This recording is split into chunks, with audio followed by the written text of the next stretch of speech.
पहला है कि क्या हिंदुत्व को हिंदुइज्म कहा जा सकता है। दूसरा, देश में अन्य मत पंथों के साथ हिंदुत्व का तालमेल कैसे संभव है, तथा क्या जनजातीय समाज भी हिंदू है। मैं पूजनीय सरसंघ चालक जी से निवेदन करूंगा कि वे अपना उत्तर प्रारंभ करें।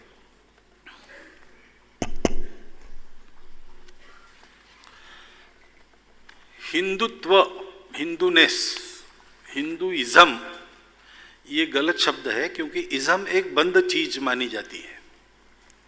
तो कोई इज्म नहीं है, वो एक प्रक्रिया है जो चलती रहती है। गांधी जी ने कहा है कि सत्य की अनवरत खोज का नाम हिंदुत्व है।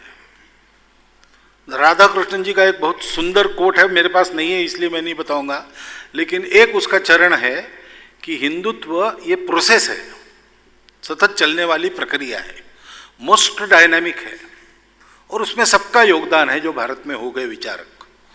इसलिए हिंदुत्व को हिंदुइज्म नहीं कहना चाहिए, ऐसा मेरा मत है। और अन्य मतपंथों के साथ तालमेल कर सकने वाली एकमात्र विचारधारा ये भारत की विचारधारा है, हिंदुत्व की विचारधारा है, क्योंकि तालमेल का आधार मूल एकत्व। प्रकार विविध है और विविध होना अवश्यंभावी है, क्योंकि प्रकृति विविधता को लेकर चलती है। विविधता ये भेद नहीं है, विविधता ये साजा सज्जा है, प्रकृति का श्रृंगार है। ऐसा संदेश देने वाला, और संदेश ने थियराइजेशन के आधार पर नहीं, अनुभूति के आधार पर देने वाला एकमात्र देश हमारा देश है। और इसलिए हिंदुत्व ही है जो सबके तालमेल का आधार बन सकता है। जनजातीय समाज भी हिंदू है। कल मैंने जिस राष्ट्रीयता का वर्णन किया, हमारी कल्पना का, उस अर्थ में जनजातीय समाज भी हिंदू समाज ही है। भारत में रहने वाले सब लोग हिंदू ही है, पहचान की दृष्टि से, राष्ट्रीयता की दृष्टि से। ये कुछ लोग जानते हैं, गर्व से कहते हैं, कुछ लोग जानते हैं, नहीं गर्व नहीं अनुभव होता, हाँ है भाई इतना कहते हैं। कुछ लोग जानते हैं लेकिन अन्य किसी बात के कारण कहने में संकोच करते हैं, और कुछ लोग नहीं जानते इसलिए नहीं कहते। मैं तो कहता हूं कि भारत की ये जो प्राचीन विचारधारा अब तक चली आ रही और अन्यान्य रूपों में सर्वत्र प्रकट हो गई है, उन रूपों में इतनी विविधता है कि कई रूप एक दूसरे के विरोधी भी लगते हैं, लेकिन वो एक समान मूल्यबोध लेकर चलने वाली विचारधारा है। उस मूल्यबोध का प्रारंभ हमारे जनजातियों के बंधुओं के जीवन से और कृषकों के जीवन से प्रारंभ हुआ है। तो इस अर्थ में तो ये हमारे पूर्वज है, ऐसे ही उनको देखना चाहिए और उनके सारे स्थितियों का, समस्याओं का विचार करना चाहिए। ये सब अपने हैं, भारत में कोई पराया नहीं। परायापन हमने निर्माण किया है, हमारी परंपरा ने नहीं, वो तो एकता ही सिखाती है।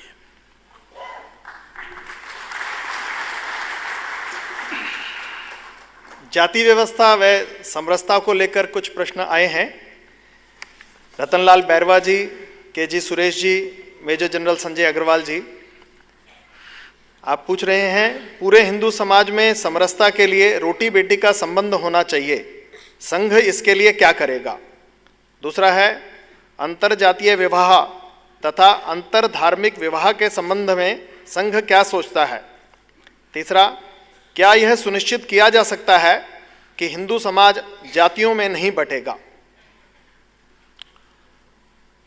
रोटी बेटी व्यवहार का हम पूरा समर्थन करते हैं, लेकिन जब इसको करने जाते तो रोटी व्यवहार तो आसान है, हम आसानी से कर सकते हैं, और मजबूरन बहुत लोग आजकल कर भी रहे हैं। वो मन से होना चाहिए, इसकी आवश्यकता है, समझदारी ठीक करनी पड़ेगी। बेटी व्यवहार थोड़ा कठिन इसलिए है कि उसमें केवल सामाजिक समरसता का विचार नहीं, दो परिवारों के मिलन का भी विचार है, वर वधू के भी मैचिंग का विचार है। ये सब देख के हम उसका समर्थन करते हैं। महाराष्ट्र में पहला 1942 में अंतर जातीय विवाह हुआ, पहला ही था और अच्छे सुशिक्षित लोगों का था, इसलिए उसकी प्रसिद्धि हुई। उस समय उसके लिए जो शुभ संदेश आए थे उसमें पूजनीय डॉक्टर बाबा साहब आम्बेडकर का भी संदेश था और पूजनीय श्री गुरुजी का भी संदेश था। और गुरुजी ने उस संदेश में कहा था कि आपके विवाह का कारण केवल शारीरिक आकर्षण नहीं है, आप ये भी बताना चाह रहे हैं कि समाज में हम सब एक है, इसलिए आप विवाह कर रहे हैं। मैं आपका इस बात के लिए अभिनंदन करता हूं और आपको दाम्पत्य जीवन की सब प्रकार की शुभकामना देता हूं। तो मानव में भेद नहीं करना, रुचि अरुचि प्रत्येक की अपनी होती है, पूरा जीवन साथ में चलाना है, वो ठीक चल सकता है कि नहीं, इतना देखना चाहिए। तो बेटी व्यवहार को भी हमारा समर्थन है। मैं तो कभी कभी कहता हूं कि भारत में अंतरजातीय विवाहों की गणना करके अगर परसेंटेज निकाला जाए तो शायद आपको सबसे ज्यादा परसेंटेज संघ के स्वयंसेवकों का मिलेगा ऐसा करने वाले। और इस रोटी बेटी व्यवहार का चलन बढ़ाने से, यानी केवल विवाह और साथ बैठकर खाने की बात नहीं, जीवन के हर कृति में समाज को अभेद दृष्टि से देखना, मन से उसको निकाल देना, ये जब करते हैं तो हिंदू समाज जातियों में नहीं बटेगा, इसको हम सुनिश्चित कर सकते हैं। वो बटेगा नहीं ये मैं जानता हूं, इसलिए कि प्रत्येक हिंदू की जो आत्मा है वो आत्मा एकता में ही विश्वास करती है और मनुष्य का शरीर मन बुद्धि आत्मा से अलग होकर ज्यादा चल नहीं सकता। तो वो आत्मा जरूर देश काल परिस्थिति के अनुसार आवश्यक नया शरीर धारण करेगी, इस पर मेरा पूर्ण विश्वास है। और इसलिए हम लोग सारे हिंदुओं को एकत्र करने का प्रयास कर ही रहे, इस विश्वास के साथ ही कर रहे हैं। नहीं तो जिस जमाने में संघ शुरू हुआ उस जमाने में किसी का विश्वास नहीं था ऐसे हो सकता है। बहुत लोगों ने डॉक्टर हेडगेवार को कहा कि कंधे पर पांचवा न हो तब तक जिस समाज के चार लोग एक दिशा में नहीं चल सकते, उस समाज को कैसे एकत्रित करेंगे आप। लेकिन आज आप देखते हैं कि कर लिया है हमने, तो इसलिए ये जरूर होगा, ये किया जा सकता है, हमने करके दिखाया है और ये किया जाना चाहिए और हम करेंगे। तीसरा प्रश्नों का संच है संघ एवं जाति व्यवस्था।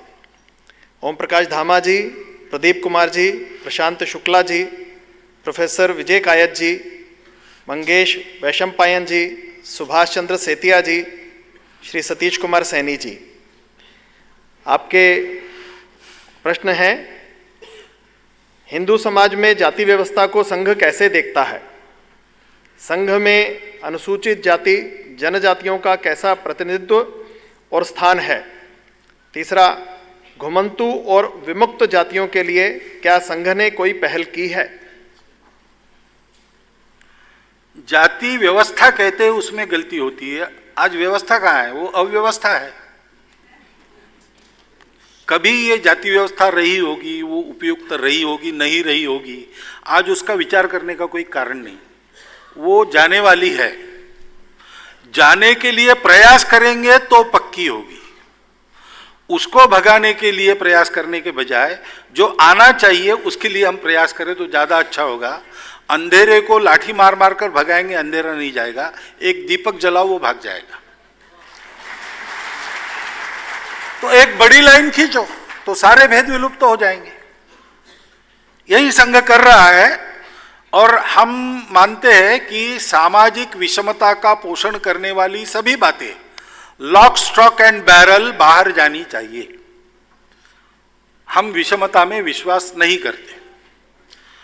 ये प्रत्यक्ष आचरण में आने तक की यात्रा कठिन है, लंबी है, लेकिन वो करनी ही पड़ेगी और उस पर हमने कदम बढ़ाया है। संघ का काम जैसे जैसे बढ़ेगा और सर्वत्र पहुंचेगा वैसे वैसे संघ के कार्यकर्ताओं में, अब ऊपर जाति का हमने निषेध किया और नीचे हम अनुसूचित जाति के कितने लोग हैं पूछ रहे हैं, इसलिए उत्तर देना जरा कठिन हो रहा है। लेकिन आज की दृष्टि से देखें तो जिनको हम अनुसूचित जाति जनजाति के मानते हैं उन बंधुओं का भी प्रमाण दिखने लगेगा। हम संघ में पूछते नहीं। एक बार मैं सरकार्यवाह चुना गया, पहली बार। हमारे सह सरकार्यवाह सुरेश जी सोनी, उनकी नियुक्ति हो गई। तो मीडिया ने चलाया कि ये भागवत गुट की विजय हो गई, लेकिन ओबीसी को रिप्रेजेंटेशन देना है इसलिए सोनी जी को रखा है। तो मैंने सोनी जी को पूछा कि सोनी जी आप ओबीसी में आते हैं क्या? तो उन्होंने थोड़ा सा स्मितहास्य कर दिया, स्माइल कर दिया और उत्तर नहीं दिया। तो अभी भी मैं सोनी जी कहाँ आते हैं मैं नहीं जानता हूं।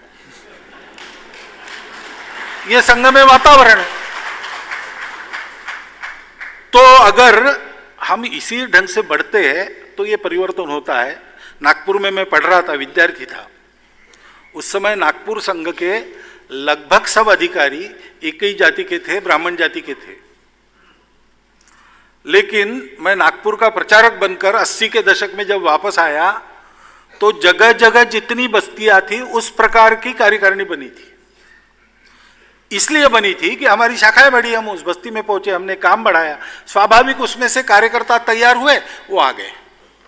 कोटा सिस्टम करेंगे तो जाति का भान रहेगा, सहज प्रक्रिया से सबको लाएंगे तो फिर जात नहीं रहेगी। सहज प्रक्रिया लाते समय लाने वालों के मन में यह भान रहना चाहिए, क्योंकि स्वाभाविक प्रवृत्ति मनुष्य की अपने जैसे को पकड़ने की होती है। हमको अपने जैसे को नहीं पकड़ना है, सबको पकड़ना है। ये ध्यान रखकर अगर काम चलता है तो ऐसा होता है। 50 के दशक के संघ में आपको ब्राह्मण ही नजर आते थे। आज के संघ में क्योंकि आप पूछते हैं तो थोड़ा बहुत मैं देखता हूं तो मेरे ध्यान में आता है कि जोन स्तर पर, प्रांत और प्रांत के ऊपर जोन स्तर पर सभी जातियों के कार्यकर्ता आते हैं। अखिल भारतीय स्तर पर भी अब एक ही जाति नहीं रही, यह बढ़ता जाएगा। और संपूर्ण हिंदू समाज का संगठन जिसमें काम करने वालों में सभी जाति वर्गों का समावेश है, ऐसी कार्यकारिणी आपको उस समय दिखने लगेगी। मैंने कहा ये यात्रा लंबी है लेकिन हम उस ओर आगे बढ़ रही है, महत्व की बात है। और घुमंतु जातियों के लिए हमने काम किया है। मैं मानता हूं कि स्वतंत्रता के बाद उनकी दखल लेकर काम करने वाले हम पहले होंगे। महाराष्ट्र में ये काम शुरू हुआ और उसके चलते बहुत सारी बातें हुई। उनको स्थिर करना, उनके बच्चों को शिक्षा में भेजना, शिक्षा प्राप्त करके वो समाज में आगे बढ़े इसको देखना, उनकी जो परंपरा से आने वाली रूढ़ियाँ कुरीतियाँ है उसको हटाने का भाव उनके ही मन में उत्पन्न करके उसको निरस्त करना, आदि आदि सारी बातें करते करते कार्य का परिणाम ऐसा हो गया कि पहले महाराष्ट्र सरकार ने और अब केंद्र सरकार ने भी उनके लिए एक अलग कमीशन बनाया है। और वो पायलट प्रयोग हमारा चला है। यमगरवाड़ी नाम का स्थान है, वहां उसकी केंद्रीभूत जानकारी और कार्य का प्रातिनिधिक स्वरूप आपको देखने को मिलेगा। जिनको जाना है जरूर जाइए। इधर उधर विदेशों में यात्रा करते आप मनोरंजन के लिए, एक बार वहां की भी यात्रा कीजिए तो कितने पापड़ बेलकर कार्यकर्ताओं ने उस समाज को बराबरी में लाने का प्रयास चलाया है, ये आप जान सकेंगे। उसको देखिए। उस कार्य को अब अखिल भारत में जितनी घुमंतु विमुक्त जातियां हैं उनके लिए बढ़ाने का भी हमने उपक्रम पिछले वर्ष से प्रारंभ किया है और हम उनके लिए भी काम करेंगे।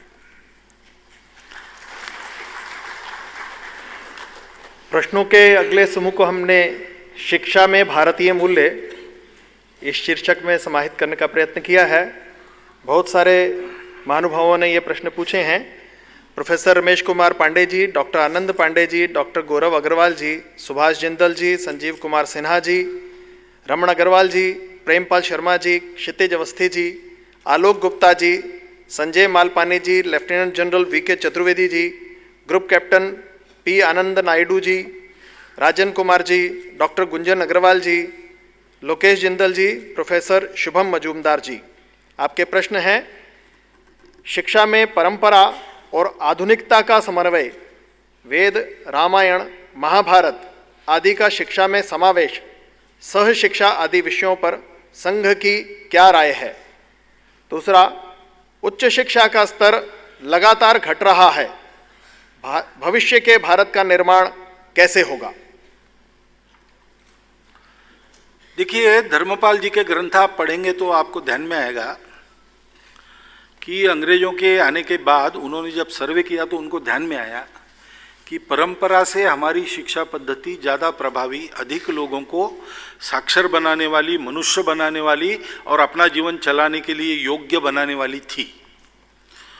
वो अपने देश में ले गए और ऐसा सब कुछ एक साथ न कर सकने वाली उनकी पद्धति यहाँ उन्होंने लाई।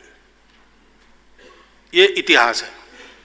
और इसलिए आज के दुनिया में आधुनिक शिक्षा प्रणाली में जो लेने लायक है वो लेते हुए, अपनी परंपरा से जो लेना है वो लेकर हमको एक नई शिक्षा नीति बनानी चाहिए। आशा करता हूं कि नई शिक्षा नीति आने को हुई है, उसमें ये सब बातें होंगी और अपने देश का विचारधन उसमें से मिलना चाहिए। चतुर्वेदाः पुराणानि सर्वोपनिषदस्तथा रामायणं भारतंच गीता सद्दर्शनानि च जैनागमाः त्रिपिटकाः गुरुग्रंथ सतांगिरायने संतवाणी एष ज्ञान निधि श्रेष्ठ। ये शिक्षा में भारत के लोगों को मिलना ही चाहिए, सबको मिलना चाहिए। और भी संप्रदाय है जो बाहर से आए हैं लेकिन उसकी अच्छी खासी संख्या है, उसमें भी जो मूल्यबोध है वो सिखाना चाहिए। रिलीजन की शिक्षा भले ही हम न दें, लेकिन दृष्टि मूल्यबोध इस दृष्टि से और उसमें से निकलने वाले संस्कारों की दृष्टि से इन सब का अध्ययन, पठन, पाठन हमारे शिक्षा पद्धति में देश की शिक्षा, राष्ट्रीय शिक्षा इस नाते अनिवार्य है, ऐसा संघ का मत है। शिक्षा का स्तर घट रहा है ऐसा हम कहते हैं, शिक्षा का स्तर नहीं घटता, शिक्षा देने वालों का स्तर घटता है, लेने वालों का घटता है। छात्र शिक्षा के लिए आता है कि अपने जीवन की कमाई पर दृष्टि रख के उसके लिए आवश्यक डिग्री के लिए आता है? उसको हम घर में कैसा तैयार करते? मुझे एक सज्जन पुणे में मिले, सज्जन यानी कर्तृत्व संपन्न व्यक्ति है,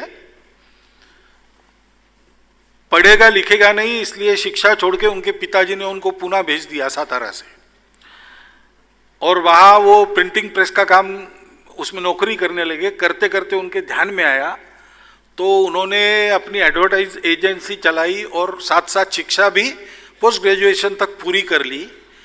और आज उनकी स्थिति यह है कि एक अव्वल एडवर्टाइजिंग फर्म उनकी है और महाराष्ट्र सरकार को भी अगर किसी गांव का सत्य डाटा चाहिए तो उनके पास जाते हैं। प्रदीप लोखंडे उनका नाम है। उन्होंने मुझे कहा कि भागवत जी आप लोगों में भाषण देते हो, एक संदेश हमारा पहुंचाओ। तो मैंने कहा क्या संदेश है? उन्होंने कहा हर व्यक्ति को लगता है अपना बेटा आर्किटेक्ट, इंजीनियर, डॉक्टर ऐसे ही बने। अरे हर लड़का ऐसा नहीं बन सकता। हर एक की अपनी क्षमता भी होती है, रुचि भी होती है।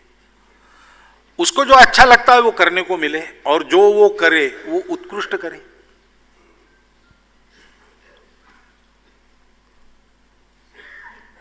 तिलक जी के लड़के ने कहा कि मुझे ये पढ़ने की इच्छा है, तो तिलक जी ने उसको पत्र लिखा कि जीवन में क्या पढ़ना तुम विचार करो। तुम अगर कहते हो कि मैं जूते सिलाने का व्यवसाय करता हूं तो मुझे चलेगा, लेकिन ध्यान रखो तुम्हारा सिलाया हुआ जूता इतना उत्कृष्ट होना चाहिए कि पुणे शहर का हर आदमी कहे कि जूता खरीदना है तो तिलक जी के बेटे से खरीदना है। अब जो मैं सीख रहा हूं वो मैं उत्कृष्ट करूंगा, उत्तम करूंगा, उसकी उत्कृष्टता में मेरी प्रतिष्ठा है। ये भावना भर के हम छात्रों को भेजते हैं क्या स्कूल में? अपने घर के लड़कों को हम तो उनको ज्यादा कमाओ, कैसा भी कमाओ लेकिन कमाओ, ये मंत्र देकर भेजेंगे तो शिक्षा कितनी भी अच्छी होगी वो लेंगे नहीं उसको, क्योंकि पिताजी ने कहा है कि दूसरा कुछ लेना है। शिक्षक को यह भान है क्या कि मैं अपने देश के बच्चों का भविष्य गढ़ रहा हूं, एक एक व्यक्ति को मैं गढ़ रहा हूं। अनेक महापुरुष अपने प्राथमिक विद्यालय के, माध्यमिक विद्यालय के, कॉलेज के शिक्षकों को याद करते हैं। क्यों करते हैं? उनके जीवन में कुछ कंट्रीब्यूशन है। ऐसा उनके जीवन में हमको कंट्रीब्यूट करना है, ये देने वाला शिक्षक है क्या? और शिक्षक को अपने विषय का ज्ञान ठीक है क्या? शिक्षकों के स्तर का एक प्रश्न है। और कोर्स कंटेंट में भी ये प्रश्न है कई बार ऐसे होता है हमारे उच्च शिक्षा संस्थानों से लोग डिग्री लेकर तो निकलते हैं लेकिन एम्प्लॉयबल नहीं रहते। डिग्रियां बहुत मिल रही, उच्च शिक्षा के संस्थान चल रहे हैं, लेकिन रिसर्च कम हो रहा है हमारे यहां। विषय को पढ़ाने वाले प्रोफेसर, शिक्षक कम हो रहे हैं। तो इस दृष्टि से एक सर्वांगीण विचार करके सभी स्तरों की शिक्षा का एक अच्छा मॉडल हमको खड़ा करना पड़ेगा, और इसलिए शिक्षा नीति का आमूलचूल विचार हो और आवश्यक परिवर्तन इसमें किया जाए। ये संघ बहुत सालों से कह रहा है, और इसके लिए जो कमीशन नियुक्त किए गए उन सब कमीशनों की रिपोर्ट भी ऐसी है। अब आशा करते हैं कि नई शिक्षा नीति में इन सारी बातों का अंतर्भाव होगा। लेकिन एक और बात है, अपने देश की अधिक शिक्षा निजी हाथों में है, सरकार के पास नहीं है। और उस निजी क्षेत्र में बहुत अच्छे अच्छे प्रयोग भी चल रहे हैं। यहां दिल्ली में ही 1 साल पहले सम्मेलन हुआ था ऐसे प्रयोग करने वालों का। 350 के ऊपर भारत के विभिन्न स्थानों से, अलग अलग प्रांतों से लोग आए थे, और दे हैव वर्कड मिरेकल्स। तो नीति जब आएगी लागू होगी तब होगी, उसकी राह देखने की आवश्यकता नहीं। शिक्षा संस्थानों में काम करने वाले लोग अपनी अधिकार मर्यादा में प्रयोग करके शिक्षा का स्तर ऊंचा उठा सकते हैं।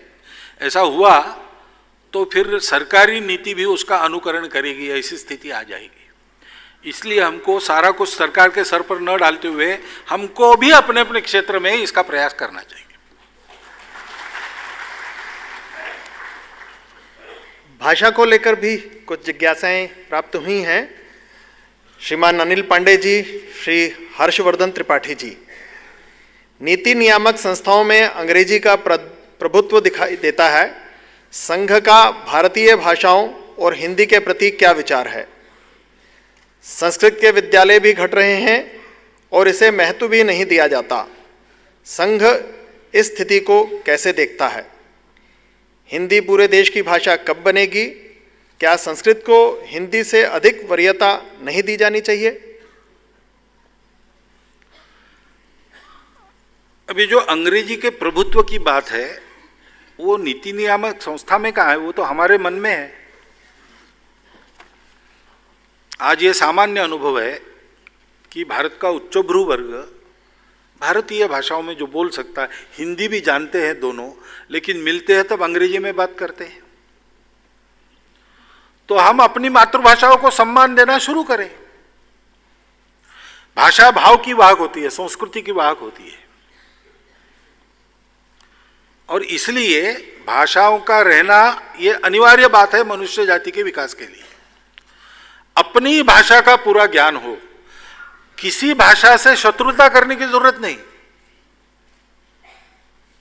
अंग्रेजी हटाओ नहीं, अंग्रेजी रखो, यथास्थान रखो। अंग्रेजी का एक हवा जो हमारे मन पर है उसको निकालना चाहिए। इंटरनेशनल लैंग्वेज हम ऐसा कहते हैं, लेकिन वास्तव में ऐसा है कि लोगों में अगर हम बात करते हैं तो यूरोप के देशों में 2 भारतीय मिलने के बाद अंग्रेजी में बात करेंगे तो सबको समझ में नहीं आएगी। उनको भारतीय भाषाओं का ही प्रयोग करना पड़ता है, क्योंकि जहाँ जहाँ अंग्रेजों का प्रभुत्व रहा ऐसे देशों में अंग्रेजी का एक स्थान है।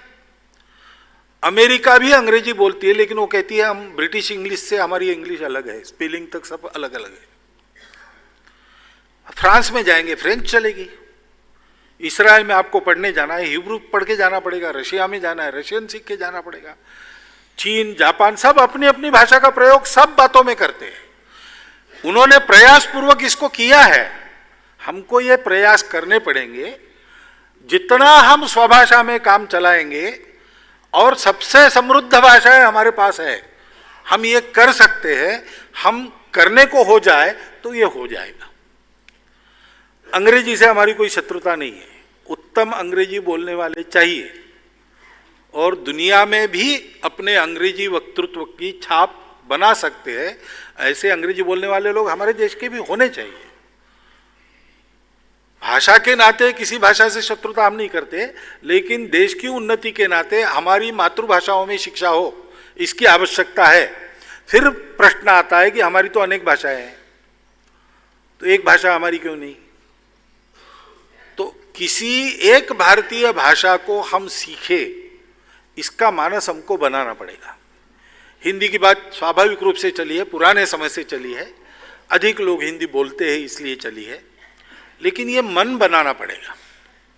कानून बनाने से नहीं होगा, थोपने से नहीं होगा। आखिर एक भाषा की बात हम क्यों कर रहे हैं? इसलिए कि हमको देश को जोड़ना है।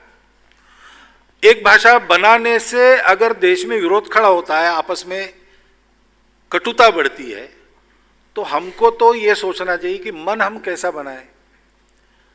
मेरा अनुभव ऐसे कहता है, हिंदी ठीक है, कोई दिक्कत नहीं है, लेकिन हिंदी में काम करना पड़ता है देश में अधिकांश भाग में, इसलिए अन्य प्रांतों के लोग, बहुत से लोग हिंदी सीखते हैं। हिंदी प्रांतों के लोगों का हिंदी में चल जाता है, इसलिए वो दूसरी भाषा नहीं सीखते। क्यों ना हिंदी बोलने वालों ने भी दूसरे किसी प्रांत की एक भाषा को सीखना चाहिए, तो यह मन मिलाप जल्दी होगा और हमारी एक राष्ट्रभाषा और उसमें सारा कारोबार, ये काम जल्दी हो जाएगा। ये करने की आवश्यकता है। संस्कृत के विद्यालय घट रहे हैं और महत्व भी नहीं दिया जाता। कौन नहीं देता? हम महत्व नहीं देते, इसलिए सरकार भी नहीं देती। अगर हमारा आग्रह रहे कि अपनी परंपरा का सारा साहित्य लगभग संस्कृत में है, तो हम संस्कृत सीखे, हमारे बच्चे सीखे, कम से कम बोलचाल कर सके, इतना सीखे। इस दिशा में लगे हैं संघ के स्वयंसेवक। संस्कृत के प्रचार के 2-3 काम चलते हैं, अच्छे पल्ले बढ़ रहे हैं।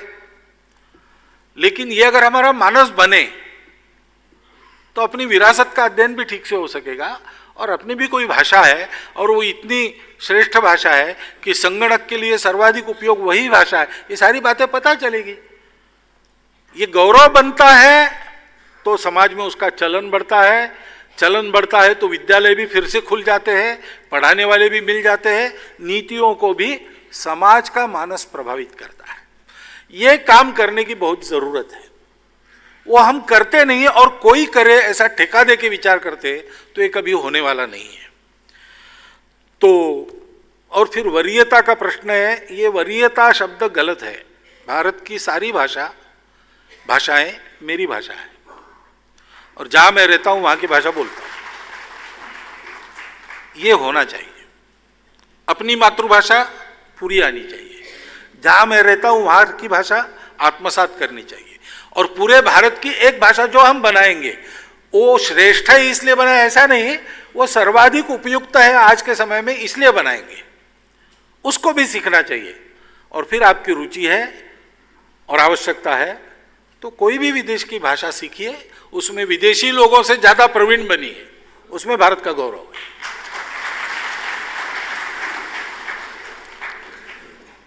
हम सब लोगों से कुछ शिकायत रहती है कि हमारी भाषा बहुत शुद्ध हिंदी है, तो भागवत जी से भी एक बहन ने ऐसी शिकायत की है। ये शिकायत अंग्रेजी को लेकर नहीं रहती है कि आपकी अंग्रेजी बहुत शुद्ध है, इसलिए ये प्रश्न नहीं है, इसको हमने शामिल नहीं किया है। महिला और संघ का दृष्टिकोण, इस विषय में भी कुछ प्रश्न आए हैं। बबीता फोगाट जी, विघ्नेश माथुर जी, डॉक्टर सुनीता जी, गीता सहारे जी, डॉक्टर पूजा ठाकुर जी। आपकी जिज्ञासाएं हैं, लड़कियों व महिलाओं की सुरक्षा को लेकर संघ की क्या दृष्टि है? संघ ने इस दिशा में क्या कुछ किया है? आखिर अपराधियों में कानून का डर क्यों नहीं है?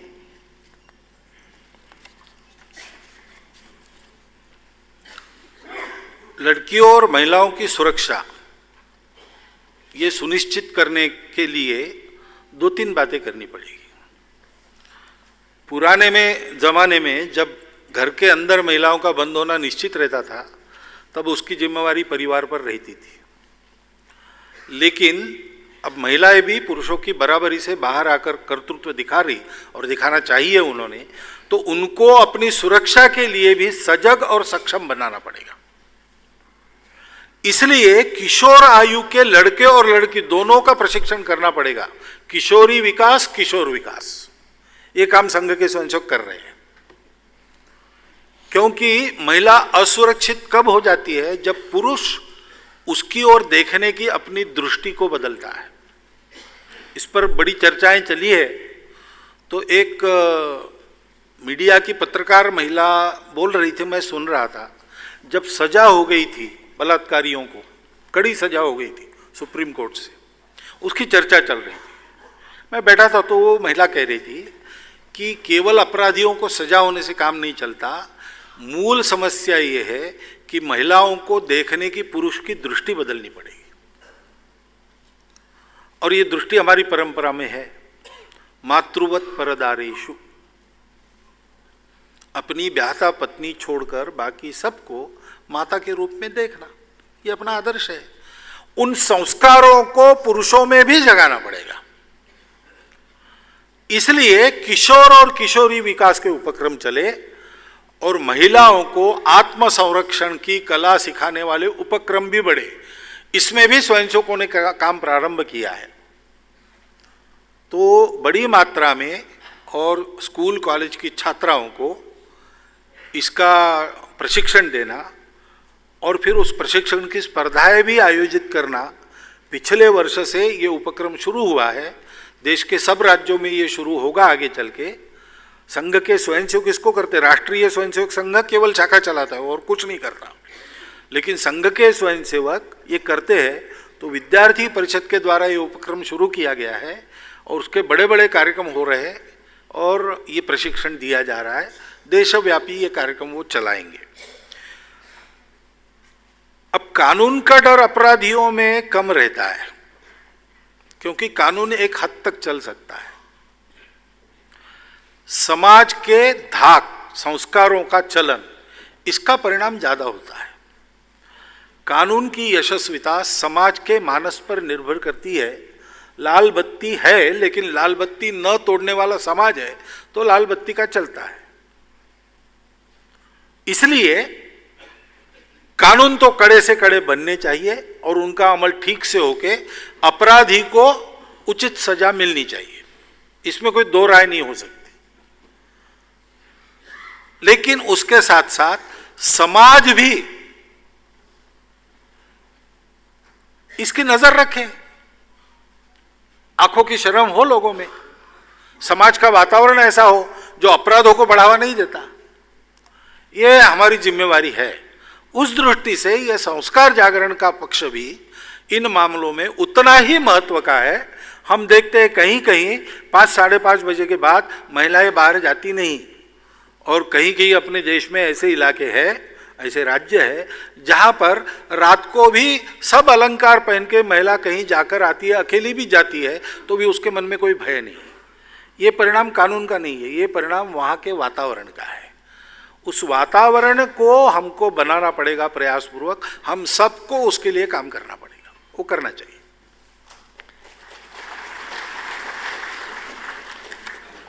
जया जेटली जी का भी हिंदुत्व को लेकर प्रश्न है। यदि हिंदुत्व की व्याख्या इतनी ही श्रेष्ठ और सुंदर है जैसी कि बताई गई, तो आज विश्व और भारत के भीतर भी हिंदुत्व को लेकर आक्रोश और हिंसा क्यों दिखाई देती है? संघ इसके लिए क्या करेगा? विश्व में हिंदुत्व को लेकर आक्रोश और हिंसा नहीं है, उल्टा है। विश्व में हिंदुत्व की स्वीकार्यता बढ़ रही है। भारत में है आक्रोश है, और भारत में जो आक्रोश है वो हिंदुत्व विचार के कारण नहीं है। विचार को छोड़कर गत 1500-2000 वर्षों में हमने जो आचरण से एक विकृत उदाहरण प्रस्तुत किया, उसको लेकर है। हमारे मूल्यबोध के अनुसार जो आचरण करना चाहिए वो न करते हुए हम पोथीनिष्ठ बन गए, हम रूढ़िग्रस्त बन गए, और हमने बहुत सारा अधर्म धर्म के नाम पर किया।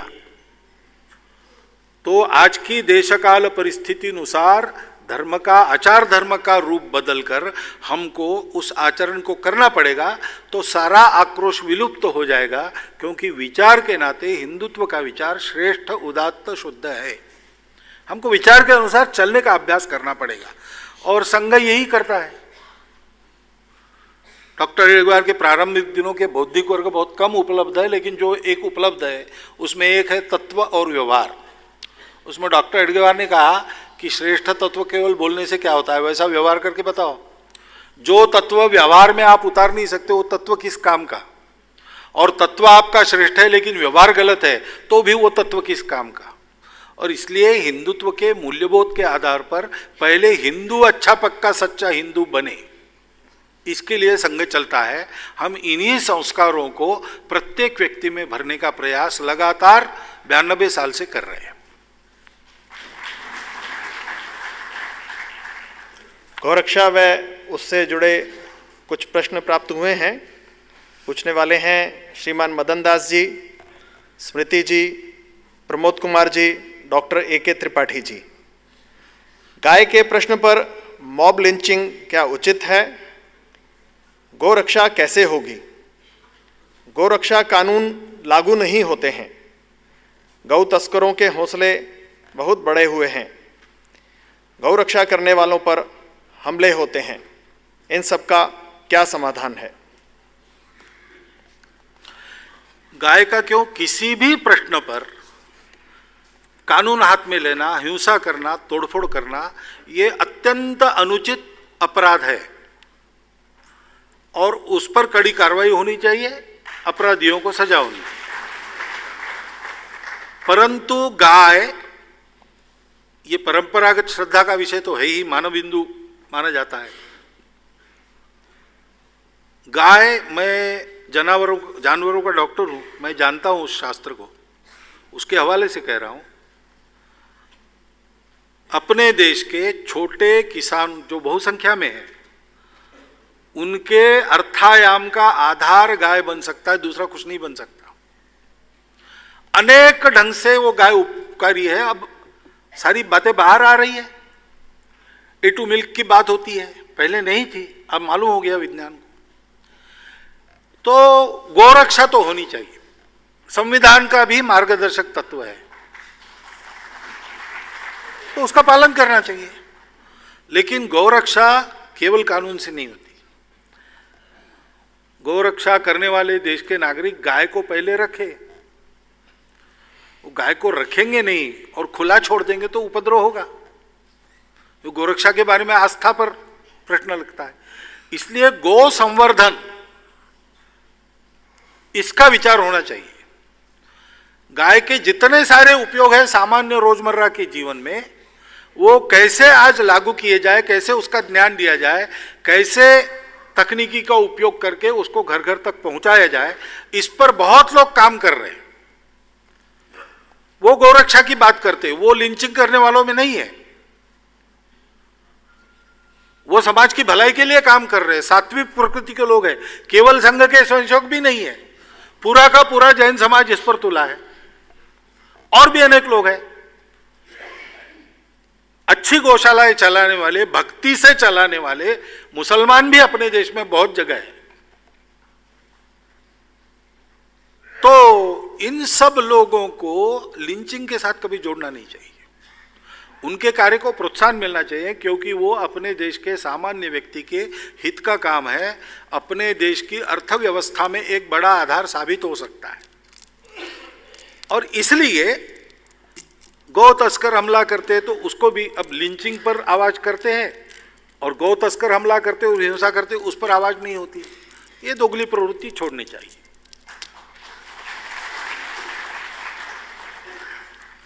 इन सब का समाधान यही है, गाय के बारे में लोगों में जागृति लाना, उसके क्या क्या उपयोग है, हो रही है, बढ़ रही है। और सारी बातें आजकल कागजों में नमूद है, वैज्ञानिकों में शोध हुआ है, उसके डॉक्यूमेंट्स उपलब्ध हैं, और गौरक्षा का काम करने वाले लोग सात्विक प्रवृत्ति से इस एक काम को बढ़ा रहे हैं। वो बढ़ेगा। जो उपद्रवी तत्व है उनके साथ जोड़कर इनको देखना नहीं, इतना कर ले हम, और समाज को जागरूक करे तो गौरक्षा का काम होगा, देश का लाभ होगा। और गाय के सानिध्य का ये प्रत्यक्ष अनुभव है, हाथों से गौसेवा करने वाले की आपराधिक प्रवृत्ति कम हो जाती है। जेल की गौशालाओं में ये प्रयोग हो चुके हैं, तो देश का ये अपराध वगैरह भी कम हो जाएगा, ऐसा मुझे लगता है। अविनाश चंद्र मान जी ने कन्वर्जन को लेकर प्रश्न किया है, क्या कन्वर्जन छल बल धन से हो रहा है? क्या इसके लिए राष्ट्रीय स्तर पर कानून बनना चाहिए? अगर सभी मत पंथ समान हैं तो संघ कन्वर्जन का विरोध क्यों करता है? एक गुलाबराव महाराज हो गए, उनको भी यही आखिरी वाला प्रश्न पूछा गया था। उन्होंने जो उत्तर दिया वही मैं आपको देता हूं। अगर सभी मतपंथ समान है तो कन्वर्जन का विरोध क्यों, ऐसा पूछा गया तो उन्होंने कहा अगर सभी मतपंथ समान है तो कन्वर्जन की आवश्यकता क्यों?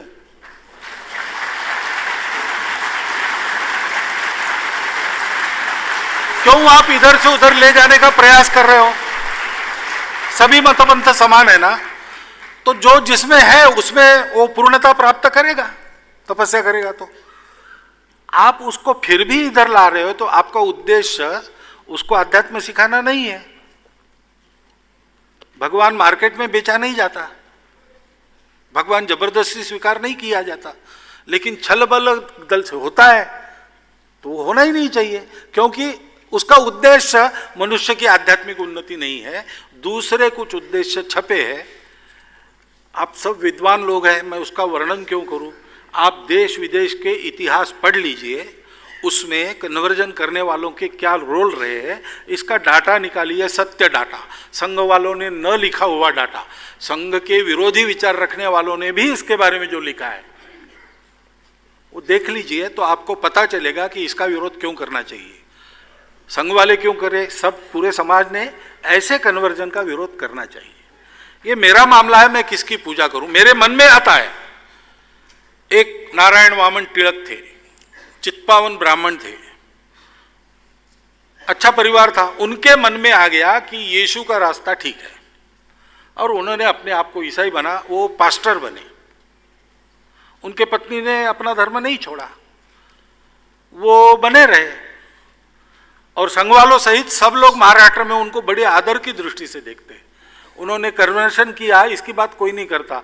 उन्होंने देशभक्ति की उत्तमोत्तम कविताएं हमको दी और एक सात्विक जीवन का आदर्श अपने जीवन में समाज में रखा, क्योंकि वो छल बल से कन्वर्ट नहीं हुए थे, उनके मन में परिवर्तन आया। इसको तो मान्यता है हिंदुओं में, लेकिन ऐसा नहीं होता है। चर्च में आने के लिए इतने रुपए देंगे, ऐसा जब होता है उसका विरोध करना ही चाहिए। अध्यात्म ये बेचने की चीज नहीं है।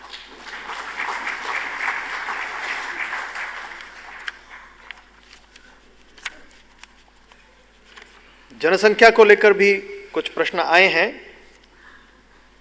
पूछने वाले बंधुओं के नाम हैं रामसागर शुक्ला जी, अजय कुमार जी, हिमांशु अवस्थी जी, मनन कुमार मिश्रा जी, अम्बरीश कुमार जी, उदय सिंह चौहान जी, ब्रिगेडियर पीके पोपली जी।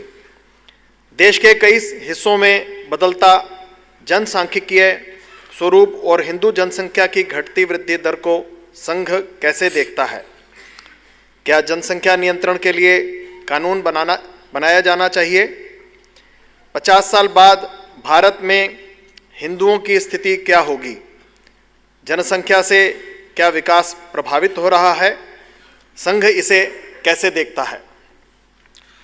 संघ का इसके बारे में प्रस्ताव है, उसी का वर्णन मैं करता हूं। जनसंख्या का विचार जैसे एक बोझ के रूप में होता है, क्योंकि मुंह बढ़ेंगे तो खाने को देना पड़ेगा, रहने को जगह देनी पड़ेगी, पर्यावरण का उपयोग ज्यादा होगा, तो है। लेकिन जनसंख्या काम करने वाले हाथ भी देती है। अभी भारत तरुणों का देश है, 56% शायद तरुण है, और हमको बड़ा गर्व है। दुनिया में सर्वाधिक तरुण देश भारत है। 30 साल के बाद यही तरुण बूढ़े हो जाएंगे, तब इनसे ज्यादा तरुणों की संख्या नहीं होगी तो भारत बूढ़ों का देश हो जाएगा, जैसे आज चीन का हुआ है। इसलिए जनसंख्या का विचार दोनों दृष्टि से करना चाहिए और तात्कालिक नहीं, एक 50 साल का प्रोजेक्शन मन में लाकर ये सोचना चाहिए कि तब कितने लोगों को खिलाने की हमारी क्षमता होगी। रोटी, कपड़ा, मकान, स्वास्थ्य, शिक्षा, अतिथि सत्कार, ये जो गृहस्थ की आवश्यकताएं 6 रहती है, उसको देने की क्षमता हमारी क्या होगी। उस समय का भार अपना पर्यावरण कितना वहन कर सकेगा, कितनी उसकी क्षमता हम बढ़ा सकते हैं। उस समय ये सारा करने के लिए काम करने वाले हाथ हमको कितने चाहिए। और जनसंख्या चर्चा तो हम सब करते हैं, जन्म देने का काम माताओं को करना पड़ता है। तो वो माता हमारी कितनी सक्षम है, कितनी प्रबुद्ध है, कितनी स्वतंत्र है, उसके भरण पोषण की व्यवस्था उसके हाथ में कितनी है, ये सारा विचार करते हुए। और एक महत्व की बात दूसरे प्रश्न में जो पहले प्रश्न में ही आई है, डेमोग्राफिक बैलेंस। अब हम इसको माने न माने, ये महत्व की चीज तो सब जगह मानी जाती है, इसकी बात न करने वाले भी लोग हैं, लेकिन वो भी इसका महत्व तो समझते हैं। तो डेमोग्राफिक बैलेंस भी रहना चाहिए।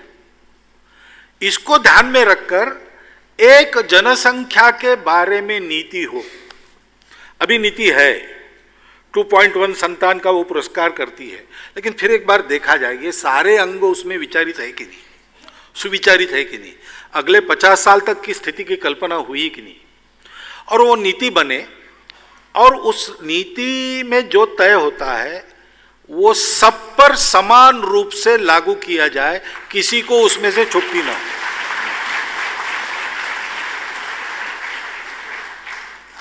जहां समस्या है वहां पहले उपाय हो, यानी जहां बच्चों को पालन करने की क्षमता नहीं है लेकिन बहुत बच्चे हो रहे हैं, उनकी परवरिश ठीक नहीं होगी तो अच्छे नागरिक नहीं मिलेंगे, वहां पहले उपाय हो। जहां ऐसा नहीं है वहां लागू तो करना है सब पर, उन पर भी, लेकिन थोड़ा बाद में किया तो भी चलेगा। लेकिन ये कानून बनाकर लागू करने से स्वीकार करेंगे लोग, ऐसा नहीं है। मैं स्वयं 1 साल सरकारी नौकरी में था और फैमिली प्लानिंग कैंपेन का वो पीक था, तो हम सब किसी भी डिपार्टमेंट को हमको ये काम करना पड़ता था। तब गांव-गांव में जाकर मैंने इसके लिए प्रचार किया है और देहातियों के प्रश्न सब सुने हैं। मन बनाना पड़ेगा, सबका मन बनाना पड़ेगा, धैर्य से सोचना, ठीक से सोचना, पूरा सोचना, सोचकर तय करना, जो तय किया है उसके बारे में जनता का मन बनाना और इसको समान रूप से सब पर लागू करना, ये होना चाहिए। उसके उपकार ही होंगे, फायदे ही होंगे। और इसमें और एक बात ध्यान में रखनी चाहिए कि जन्म दर की एक बात है। अब हिंदुओं का जन्म दर घट रहा है या बढ़ रहा है, जो भी आप कहेंगे, इसके लिए नीति जिम्मेवार केवल नहीं रहती है, तो सोच भी रहती है। उचित सोच क्या हो परिवार में संतान, क्योंकि संतान कितनी ये केवल देश का प्रश्न नहीं, एक एक परिवार का भी प्रश्न है। तो उसका संतुलित विचार कैसे करना है, इसका भी प्रशिक्षण समाज को मिलना चाहिए। लेकिन दूसरे 2 बातें हैं। डेमोग्राफिक इम्बैलेंस मतांतरण के कारण भी होता है, घुसपैठ के कारण भी होता है। मतांतरण के बारे में मैं बोल चुका हूं। घुसपैठ ये सीधा सीधा अपने देश की संप्रभुता को आह्वान देने वाला विषय है, उसका कड़ाई से बंदोबस्त होना चाहिए।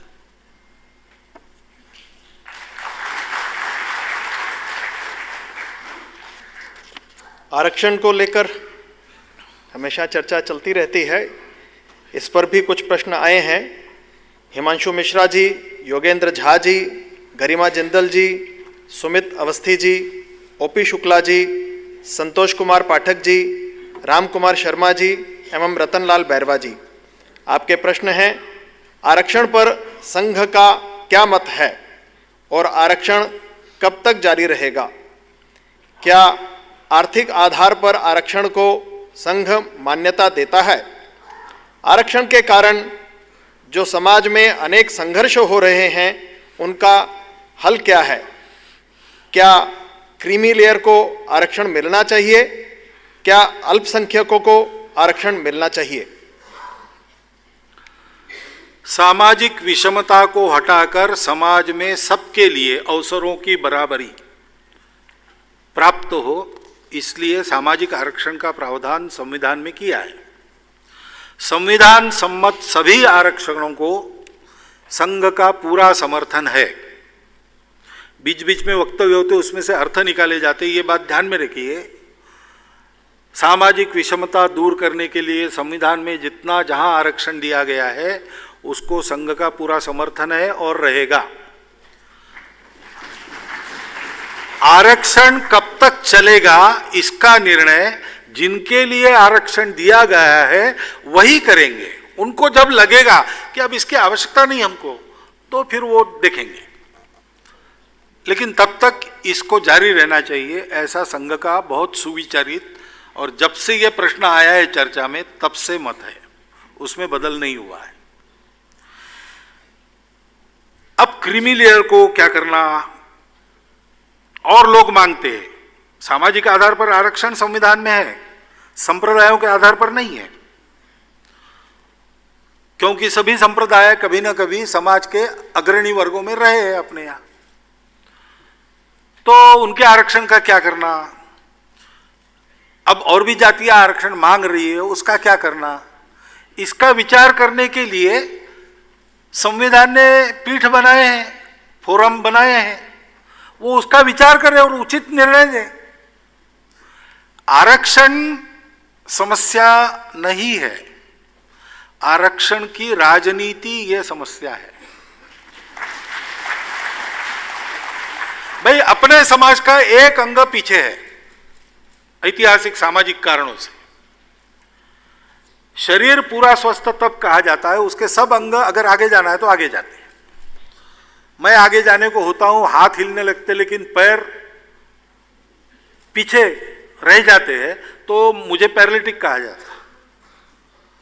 इसलिए उसको बराबरी में लाना ये तो आवश्यकता है।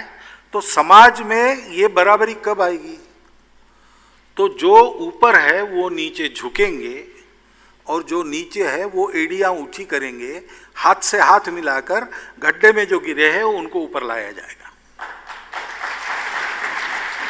समाज को आरक्षण का विचार इस मानसिकता से करना चाहिए। आज हमको मिल रहा है कि नहीं मिल रहा है ये नहीं सोचना चाहिए, सबको मिलना चाहिए।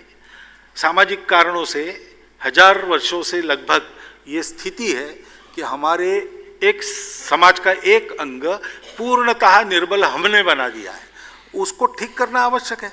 1000 वर्षों की बीमारी ठीक करने में अगर 100-150 साल हमको नीचे झुक के रहना पड़ता है तो ये कोई महंगा सौदा बिल्कुल नहीं है, ये तो कर्तव्य है हमारा। ऐसा सोच के इसका विचार करना चाहिए, तो इन सारे प्रश्नों के हल मिलेंगे। और इस प्रश्नों को लेकर राजनीति नहीं करनी चाहिए, ये समाज की स्वस्थता का प्रश्न है, इसमें सब ने एक मत से चलना चाहिए, ऐसा संघ को लगता है। SC/ST एक्ट और उससे पैदा हुई समाज विभाजन की परिस्थिति को लेकर राजेंद्र कुमार पारचा जी, राधेश्याम सिंह जी, डॉक्टर दीपक शुक्ला जी एवं गोपाल प्रसाद जी ने प्रश्न पूछे हैं। अत्याचार निरोधक कानून पर सर्वोच्च न्यायालय के निर्णय से जो इन वर्गों की प्रतिक्रिया और आक्रोश निर्मित हुआ है, क्या यह उचित था? क्या सर्वोच्च न्यायालय के निर्णय को संसद को बदलना चाहिए था? सवर्ण और अनुसूचित समाज में जो खाई निर्माण हो गई है, क्या वह ठीक है और यह कैसे दूर होगी?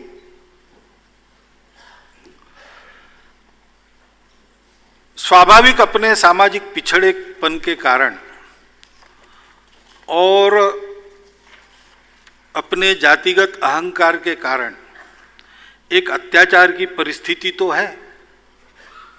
उस परिस्थिति से निपटने के लिए अत्याचार विरोधी कानून बना, वो ठीक से लागू होना चाहिए, उसका दुरुपयोग नहीं होना चाहिए। ये दोनों बातें हैं, वो ठीक से लागू नहीं होता ये भी है, दुरुपयोग होता है ये भी है। और इसलिए संघ मानता है उस कानून को ठीक से लागू करना चाहिए और उसका दुरुपयोग नहीं होना चाहिए। लेकिन ये होगा कैसे? ये केवल कानून से नहीं होता है। समाज की सद्भाव, समाज की समरसता की भावना इसमें काम करती है। क्यों आज के युग में शिक्षा का इतना प्रसार होने के बाद भी आपको देखने के बाद मेरे मन में पहला प्रश्न आता है कि आप कौन है। इन्हें नाम वाम मालूम है, लेकिन आप कहाँ से आते हैं, ये क्यों आता है मेरे मन में। और अत्याचार अत्याचार है, वो इस पर हुआ इसलिए जायज है, उस पर हुआ इसलिए ना जायज, ऐसे नहीं हो सकता। तो यह सद्भावना जागृत करने की बहुत आवश्यकता है। बाकी सुप्रीम कोर्ट ने क्या कहा और सरकार ने क्या किया, इसके बारे में मैं नहीं बोलूँगा। संघ की इच्छा ये है कि कानून का संरक्षण रहे, उसका दुरुपयोग न हो, और इस समस्या को समाज में आपसी सद्भाव बढ़ाकर ठीक करना चाहिए। कानून कुछ करे न करे, कोई अस्पृश्यता कानून से नहीं आई किसी सरकार के, वो समाज की रूढ़ी के कारण आई है, शास्त्रों से भी नहीं आई है, वो हमारी दुर्भावना के कारण आई है। तो हमारी सद्भावना ही उसका प्रतिकार कर सकेगी। उस सद्भावना को बढ़ाने के काम स्वयंसेवकों ने चलाए हैं। समरसता मंच के रूप में स्वयंसेवक काम करते हैं। सद्भावना बैठकें चलाकर इन सारी बातों को ठीक करने का उनका प्रयास रहता है। हाल ही में समलैंगिकता के संबंध में सर्वोच्च न्यायालय का जो निर्णय आया है, उसके संबंध में अजय मित्तल जी व गौतम भारतीय जी ने प्रश्न पूछा है। हाल में न्यायालय के फैसले के बाद धारा 377 और समलैंगिकता का मुद्दा चर्चा का विषय बना हुआ है। संघ का इस पर क्या मत है? इसके साथ ही किन्नरों की भी सामाजिक स्थिति यह एक प्रश्न है, इस पर आपका क्या विचार है? समाज का प्रत्येक व्यक्ति अपनी भाषा मानते हैं तो जाति, अपने संप्रदाय के साथ समाज का एक अंग है। तो ये जो विशिष्टता है उसके साथ ऐसी कुछ बातें भी समाज में कुछ लोगों में है, लेकिन वो है तो समाज के अंग। उनकी व्यवस्था करने का काम, ये फिर से मैं कहता हूं, समाज ने करना चाहिए। और अपनी परंपरा में, अपने समाज में ये काम हुआ है। अब समय बदला है तो अलग प्रकार की व्यवस्था करनी पड़ेगी, करनी चाहिए। उसको बड़ा चर्चा का मुद्दा और जैसे वही प्रमुख समस्या है देश की, इतना बनाकर हो हल्ला करने से काम नहीं होगा। ये सहृदयता से देखने की बातें हैं। जितना उपाय हो सकता है उतना उपाय करना, नहीं तो जैसे है वैसे स्वीकार करके उनकी कोई ना कोई व्यवस्था बने, ताकि सारा समाज स्वस्थ मन से चल सके। और किसी कारण ऐसी अस्वस्थता किसी में है या अलगपन है, तो वो उसके समाज से अलग थलग पड़ जाने का और अपने जीवन की आकांक्षाओं में आगे बढ़ न सकने का कारण न बने। ये सारे समाज को देखना पड़ेगा। समय बहुत बदला है, इसलिए इसकी सामाजिक टैकलिंग के बारे में हमको विचार करना पड़ेगा। बाकी कानून अपने जगह शब्दों के अर्थ निकालकर क्या क्या करता है वो करता है, उसका इलाज नहीं। उसमें हम चर्चा करने जाएंगे तो बहुत सारी बातें निकलेंगी, समस्या वहीं के वहीं रहेगी। इसलिए सहृदयता से इन सब लोगों को देखते हुए और समाज स्वस्थ रहे, इस ढंग से उनकी व्यवस्था कैसे की जाए ताकि वो भी केवल अपने इस अलगपन के कारण आइसोलेट होकर किसी गर्त में न गिर जाए, ये करने की आवश्यकता मुझे लगती है। संघ के अल्पसंख्यकों के प्रति दृष्टिकोण के संबंध में कुछ महानुभावों ने प्रश्न पूछे हैं। आप हैं श्रीमान यूनुस मोहानी जी, मौलाना साहेब कासमी जी, डॉक्टर अशोक दिवाकर जी, मोहम्मद सोहेल खान जी, सुकेश रंजन जी, अंकित कुमार सिंह जी, डॉक्टर भरत अग्रवाल जी, डॉक्टर एस सरकार जी एवं भूपेंद्र चौबे जी। आपके प्रश्न है, अल्पसंख्यकों को जोड़ने के विषय में संघ क्या सोचता है? बंच ऑफ थॉट्स में मुस्लिम समाज को शत्रु के रूप में संबोधित किया गया है। क्या संघ इन विचारों से सहमत है? संघ को लेकर मुस्लिम समाज में जो भय है वह उसे कैसे दूर करेगा?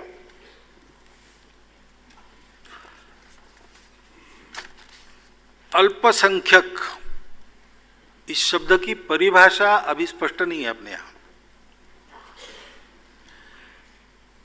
जहाँ तक रिलीजन, लैंग्वेज, इसकी संख्या का सवाल है, अपने देश में वो पहले से अनेक प्रकार है। लेकिन हमने कभी स्वतंत्रता के या अंग्रेजों के आने के पहले अल्पसंख्यक शब्द का उपयोग नहीं किया। हम सब एक समाज के थे, एक माल में मिलकर चलते थे। हाँ, ये बात जरूर है कि दूरियां बढ़ी है, तो मैं विचार करता हूं अल्पसंख्यकों को जोड़ना ऐसा नहीं, अपने समाज के बंधुओं को जो बिखर गए उनको जोड़ने की बात, क्योंकि भाषा भी परिणाम करती है ना। अल्पसंख्यक है, इन्हें आप अलग है, हम अलग है, हमको जुड़ना है। क्यों जुड़ना है? जुड़ने से कल्याण होगा, इसलिए। कल्याण नहीं होगा तो एक दूसरे को छोड़ देंगे क्या? अरे भाई, हम एक देश की संतान है, भाई भाई जैसा रहे। तो इसलिए अल्पसंख्यक के बारे में ही, अल्पसंख्यक इस शब्द के बारे में ही संघ के रिजर्वेशन है। संघ इसको नहीं मानता, सब अपने हैं और दूर गए तो जोड़ना है, इस भावना से हम बोलते हैं। और मुस्लिम समाज में अगर इसके बारे में भय है तो कल मैंने बात की है, उस बात पर मत जाइए। आप आइए, संघ को अंदर से देखिए। जहां जहां संघ की अच्छी शाखा है, वहां अगर पास में मुसलमान बस्ती है तो मैं आपको दावे के साथ बताता हूं, उनको वहां ज्यादा सुरक्षितता महसूस होती है।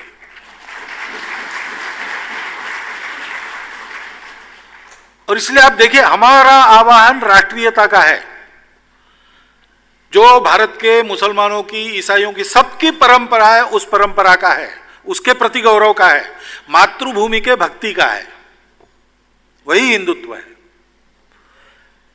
बिना कारण भय मन में क्यों रखना? एक बार आके देखिए, बात करके देखिए, संघ के कार्यक्रमों में आइए, देखिए क्या क्या होता है, क्या क्या बात होती है। मेरा तो अनुभव है, जो जो आते हैं उनके विचार बदल जाते हैं। आप आइए, देखिए, और हमारी कोई बात गलत है या आपके विरोध से प्रेरित है तो फिर हमको पूछिए। ऐसा कुछ नहीं है संघ में, सही बात है, सही बात आपको पसंद नहीं आएगी तो भी हम बोलेंगे। परंपरा से, राष्ट्रीयता से, मातृभूमि से, पूर्वजों से हम सब लोग हिंदू है, ये हमारा कहना है और ये हम कहते रहेंगे। उस शब्द को हम क्यों नहीं छोड़ते, कल मैंने बताया है। लेकिन इसका मतलब हम आपको अपना नहीं मानते, ऐसा नहीं। हम आपको अपना मानने के लिए ऐसा कह रहे हैं। किस आधार पर हम आपको अपना माने? वो पंथ संप्रदाय नहीं है, भाषा नहीं है, जात कुछ नहीं है। मातृभूमि, संस्कृति, पूर्वज ये है, उन पर हम जोर देते हैं, उसको हम अपने राष्ट्रीयता के घटक मानते हैं। इसलिए आकर देखिए। अब रही बात बंच ऑफ थॉट्स की, तो बातें जो बोली जाती है वो परिस्थिति विशेष, प्रसंग विशेष के संदर्भ में बोली जाती है, वो शाश्वत नहीं रहती है। एक बात तो यह है कि गुरुजी के जो शाश्वत विचार है उनका एक संकलन प्रसिद्ध हुआ है, Shri Guruji man and mission, ठीक है, व्यक्ति और कृतित्व, व्यक्तित्व और कृतित्व, विजन एंड मिशन। उसमें तात्कालिक संदर्भ से आने वाली सारी बातें हमने हटाकर उनके जो सदा काल के लिए उपयुक्त विचार है वो रखे। उसको आप पढ़िए, उसमें आपको ऐसी बातें नहीं मिलेंगी। दूसरी बात है कि संघ ये बंद संगठन नहीं है कि डॉक्टर हेडगेवार ने कुछ वाक्य बोल दिए, अब उन्हीं वाक्यों को लेकर हम चलने वाले हैं। समय बदलता है, संगठन की स्थिति बदलती है, हमारा सोचना, आर्टिकुलेशन ये भी बदलता है, और बदलने की परमिशन डॉक्टर हेडगेवार से हमको मिलती रही है। नहीं तो डॉक्टर हेडगेवार पहले दिन बता देते कि अपने को राष्ट्रीय स्वयंसेवक संघ चलाना है, शाखा शुरू करो। उन्होंने एक भी चीज नहीं बताई, विचार बताए, तरुण कार्यकर्ताओं ने प्रयोग किए, जो उचित लगा वो रखा, जो नहीं लगा वो नहीं रखा, और संघ ऐसे ही बढ़ता चला जा रहा है। तो आप संघ को एक बंद संगठन मानकर विचार करते हैं तो आपको बंच ऑफ थॉट्स में क्या लिखा है उससे शंका उत्पन्न होती है। मैं कहता हूं आज आप संघ के कार्यकर्ता क्या क्या कर रहे हैं उसका प्रत्यक्ष अनुभव लीजिए, वो क्या सोचते हैं, कैसे, इसका अनुभव लीजिए, आपकी सारी शंकाएं दूर हो जाएंगी। जम्मू कश्मीर की परिस्थिति के बारे में भी कुछ प्रश्न प्राप्त हुए हैं। श्रीमान देवेंद्र पाराशर जी, राशिदा मीर जी, भारत सिंह रावत जी एवं संजीव उपाध्याय जी पूछते हैं, धारा 370 तथा अनुच्छेद 35A के संबंध में संघ का क्या मत है? क्या जम्मू कश्मीर राज्य का 3 भागों में विभाजन होना चाहिए? घाटी के भटके हुए युवाओं को में राष्ट्रभाव जगाने के लिए संघ ने क्या प्रयास किए हैं? धारा 370 और 35A के बारे में हमारे विचार सर्वपरिचित है। हम उनको नहीं मानते, यानी वो नहीं रहना चाहिए, ऐसा हमारा मत है। कारणों में जाऊंगा तो लंबा बोलना पड़ेगा, ये एक वाक्य में बता देता हूं। कई बार इसको भाषणों में हमने कहा है, उसकी पुस्तिकाएं भी उपलब्ध है, आप कभी सुरुचि प्रकाशन में जाकर उसको देख सकते हो। वो नहीं रहना चाहिए, हमारा मत है। राज्य के निर्माण, विभाजन आदि की जो बात है, उसके पीछे विचार कौन सा रहता है? देश की अखंडता, एकात्मता, सुरक्षा और प्रशासन की सुलभता। अब इसको देख के जब लगेगा कि 3 राज्य होने चाहिए तो उस समय का शासन निर्णय करे। अगर लगता है कि कोई जरूरत नहीं तो रहे। लेकिन जम्मू, लद्दाख, कश्मीर घाटी अभी जो भारत के पास है, कश्मीर का वो जो गुलाम कश्मीर है तो वो अभी उधर ही है, लेकिन कम से कम इन 3 में भेदभाव मुक्त, सबके लिए विकासोन्मुख प्रशासन चल रहा है क्या? इसका विचार करना चाहिए।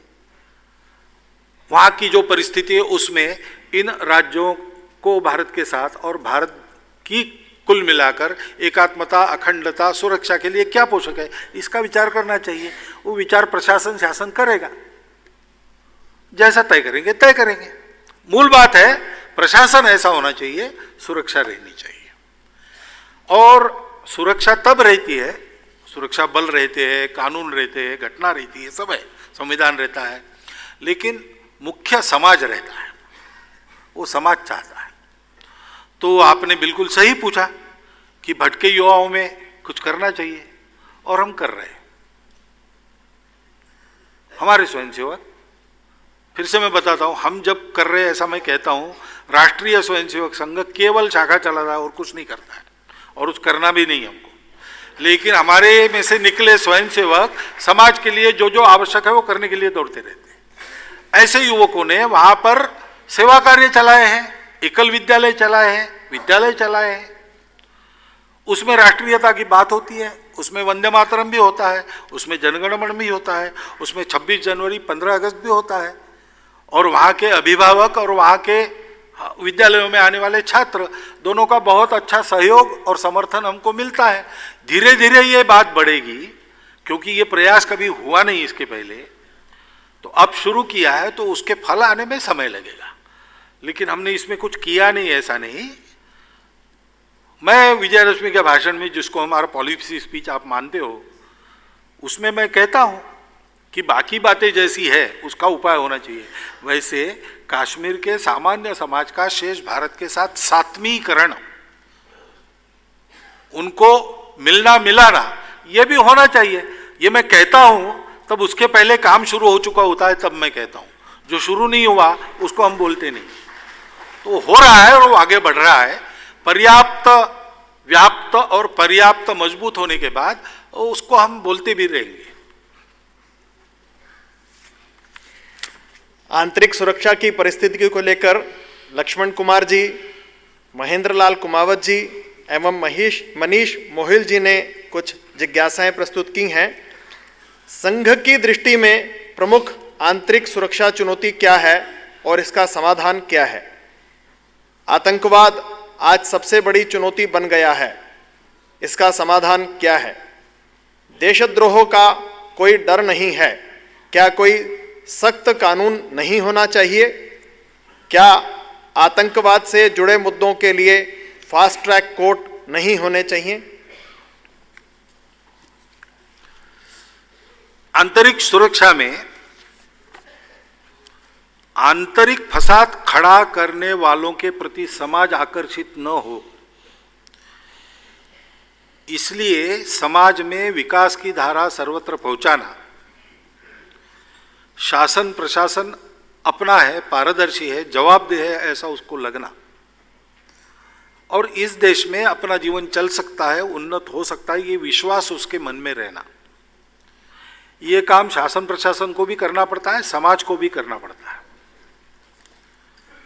क्योंकि इसमें कमियों का लाभ लेकर सुरक्षा के लिए आह्वान उत्पन्न करने वाले लोग सर्वत्र है, यहां भी है। उनकी न चले इच्छा है तो ये करना पड़ता है, और देश के संविधान कानून को वहां लागू करने के मामले में उसके विरोध में खुला चलने वालों का बंदोबस्त कड़ाई से होना चाहिए। तो अपने समाज की स्थिति ये भी एक चुनौती आंतरिक सुरक्षा का विचार करते तब सामने आती है, और शासन की कार्रवाई पर्याप्त सख्त हो, पर्याप्त सीधी हो,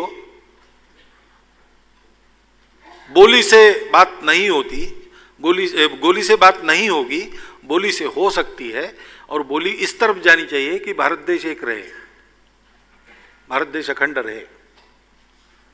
इस रवैये से सबको चलना चाहिए। इसमें जो कभी कभी आगे पीछे होता है, उसके परिणाम घातक होते हैं।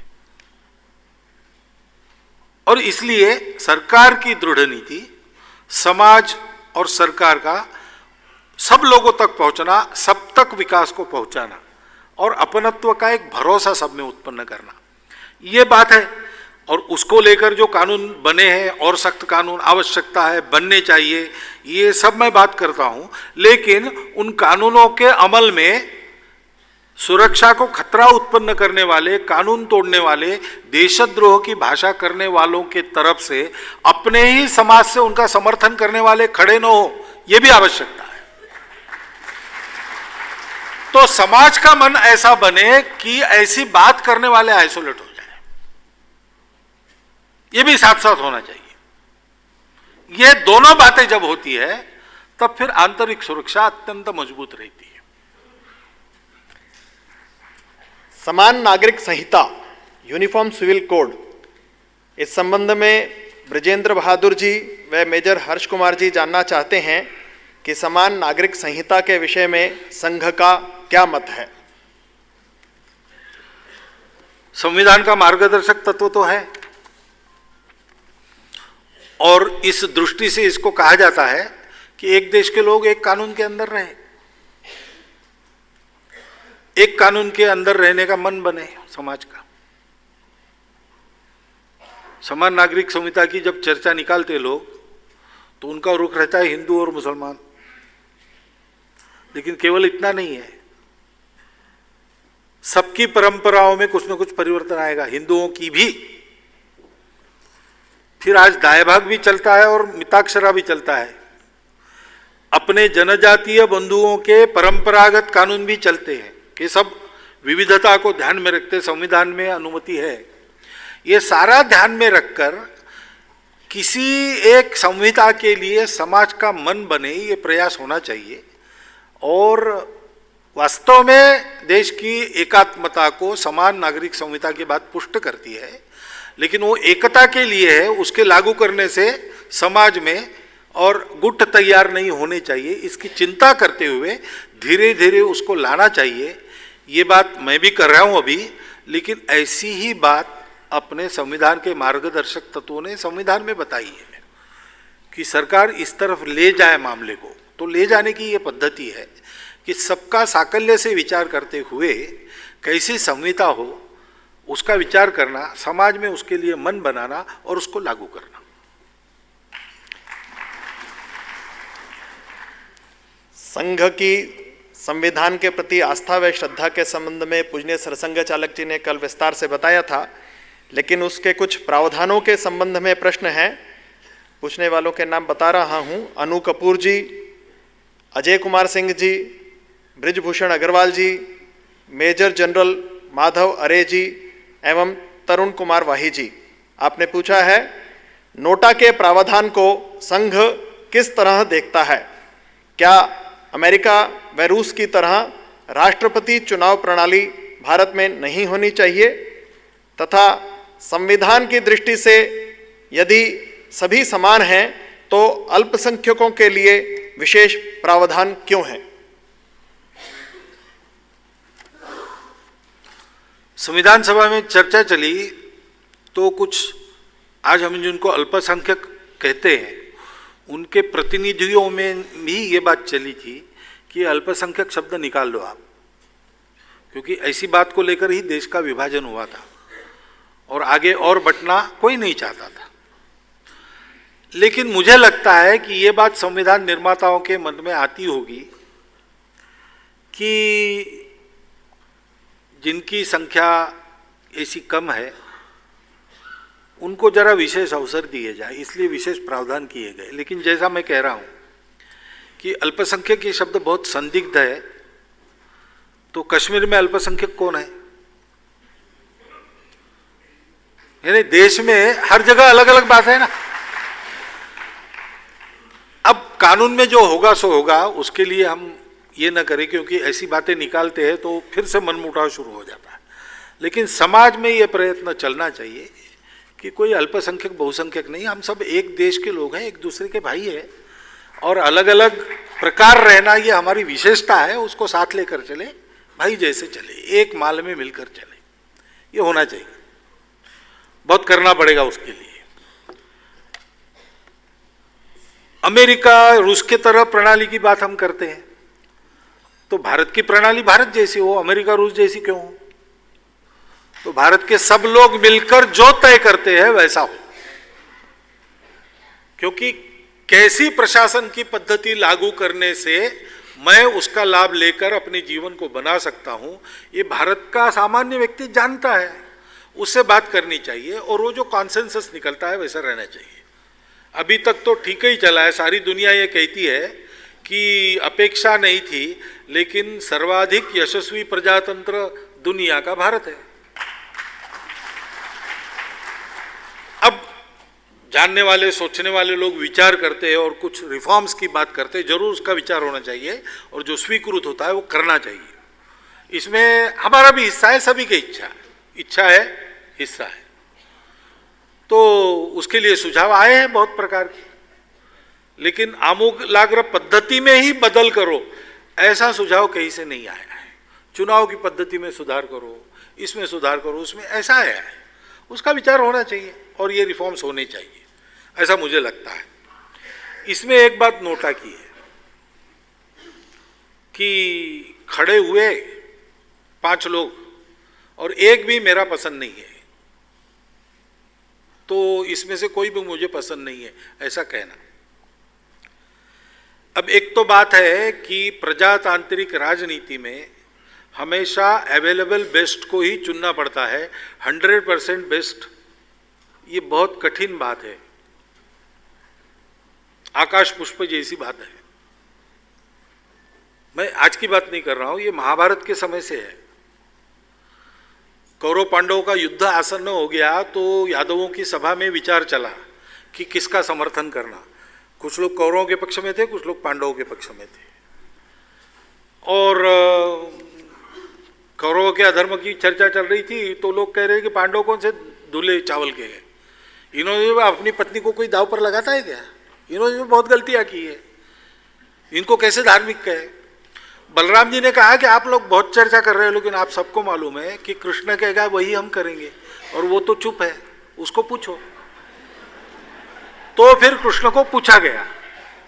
उसके बाद कृष्ण ने एक भाषण दिया राज्यसभा में, उसमें यहां से शुरू किया उन्होंने कि राजनीति ऐसी चीज है कि यहाँ तो आपको 100% अच्छे लोग मिलना ये बड़ी कठिन बात है, मिल जाए दीनदयाल जी जैसा कोई, वही उन्होंने नहीं कहा, मैं कह रहा हूं, तो अच्छी बात। लेकिन इसलिए लोगों के सामने एक ही चारा रहता है कि अवेलेबल बेस्ट को चुनो। फिर उन्होंने पांडवों के पक्ष में अपना मत दिया। अब जब नोटा हम करते हैं तो हम अवेलेबल बेस्ट को भी किनारे कर देते हैं और इसका लाभ जो अवेलेबल वर्स्ट है उनको ही मिलता है।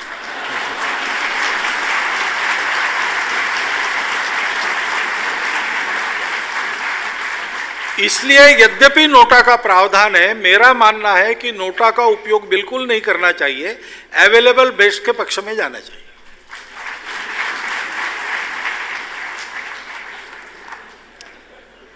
कोई भी जिज्ञासा समाधान का कार्यक्रम संघ व उसके भाजपा के रिश्ते इसके बिना समाप्त नहीं होता है, तो और अन्य राजनीतिक दलों और राजनीति के प्रति हमारा दृष्टिकोण ये भी सतत जिज्ञासा का विषय बना रहता है। तो उसी भाव को लेते हुए आज भी कुछ बंधु बहनों के प्रश्न हैं। कार्तिकेय शर्मा जी, नितिन त्यागी जी, पंचानन मिश्र जी, अजय सहरावत जी, अमित कुमार जी, अविनाश चंद्र मनन जी, सुजाता देशमुख जी, साकेत जी, ऋषि अग्रवाल जी, एस.के. मल्होत्रा जी, विजय त्रिवेदी जी, के.पी. सिंह जी एवं वी.के. बहुगुणा जी। आप जानना चाहते हैं कि यदि संघ और राजनीति का संबंध नहीं है तो भाजपा में संगठन मंत्री हमेशा संघ ही क्यों देता है? रामलाल जी सामने ही बैठे हुए हैं। क्या संघ ने दूसरे दलों को या अन्य संगठनों को आज तक कभी समर्थन किया है? क्या संघ का उपयोग लोग राजनीति में आगे बढ़ने के लिए करते हैं? धर्म जाति के आधार पर जो राजनीति चल रही है उसको लेकर संघ की क्या राय है? राजनीति शमशान, कब्रिस्तान, भगवा आतंकवाद आदि से कब निकलेगी? संघ संगठन मंत्री जो मांगते हैं उनको देता है।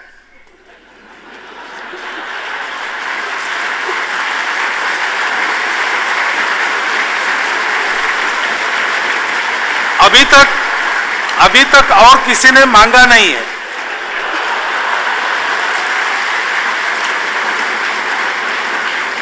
मांगेंगे तो हम विचार करेंगे, काम अच्छा है तो जरूर देंगे।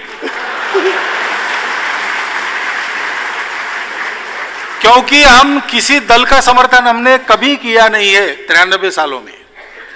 हमने एक नीति का समर्थन जरूर किया है और हमारे नीति के समर्थन करने का लाभ जैसे हमारी शक्ति बढ़ती है वैसे राजनीतिक दलों को मिल सकता है। जो इसका लाभ ले सकते हैं वो ले जाते हैं, जो नहीं ले सकते वो रह जाते हैं। इमरजेंसी के समय हमारा इमरजेंसी को विरोध था, हमने इमरजेंसी के विरोध की नीति का पुरस्कार किया। जो इमरजेंसी के खिलाफ लड़े वो अनेक दलों के लोग थे। हमने ऐसा विचार नहीं किया कि जनसंघ को इसका लाभ मिले। उसमें बाबू जगजीवन राम भी थे, उसमें एस.एम. जोशी साहब, नागगोरे साहब भी थे, उसमें गोपालन जी मार्क्सवादी पार्टी के भी थे। सबको लाभ मिला है उसका, सबके लिए काम किया है स्वयंसेवकों ने। केवल एक चुनाव कभी ऐसा हुआ था, राम मंदिर की नीति का हम समर्थन कर रहे थे और केवल भाजपा ही उसके पक्ष में थी, तब केवल भाजपा को लाभ मिला। वो प्रश्न होते हुए भी जब वो उनका अलायंस वगैरह था तो अलायंस में सबको लाभ मिला। तो हम नीति का पुरस्कार करते हैं, दलों का न किया है न करेंगे। अब हमारे पुरस्कार के कारण अगर लाभ होता है तो कैसे ले जाना ये सोचना उनका काम है। राजनीति वो करते हैं, हम नहीं करते। असंघ का इस्तेमाल ये शब्द आपने किया है, ये बड़ा कठिन कर्म है, हो नहीं सकता। संघ के द्वारा कभी नहीं होगा, क्योंकि आजकल है बहुत लोग आते हैं और फोटो खिंचवाते हैं और कभी कभी अपने एप्लीकेशन में जोड़ते भी हैं। अब जैसा आपने कहा कि जहां ये एप्लीकेशन जाती है वहां जो संगठन मंत्री बैठे वो स्वयंसेवक है, तो वो जानते हैं इस फोटो का मतलब क्या होता है। लाभ नहीं होता, उल्टा नुकसान होता है। हमने एक ऐसी कार्य पद्धति बनाई है जिसमें जो आता है वो कैसा भी हो, वो जैसा हमको चाहिए वैसा बनकर निकलेगा। नहीं तो स्वार्थ वगैरह मन में है तो किनारे हट जाएगा।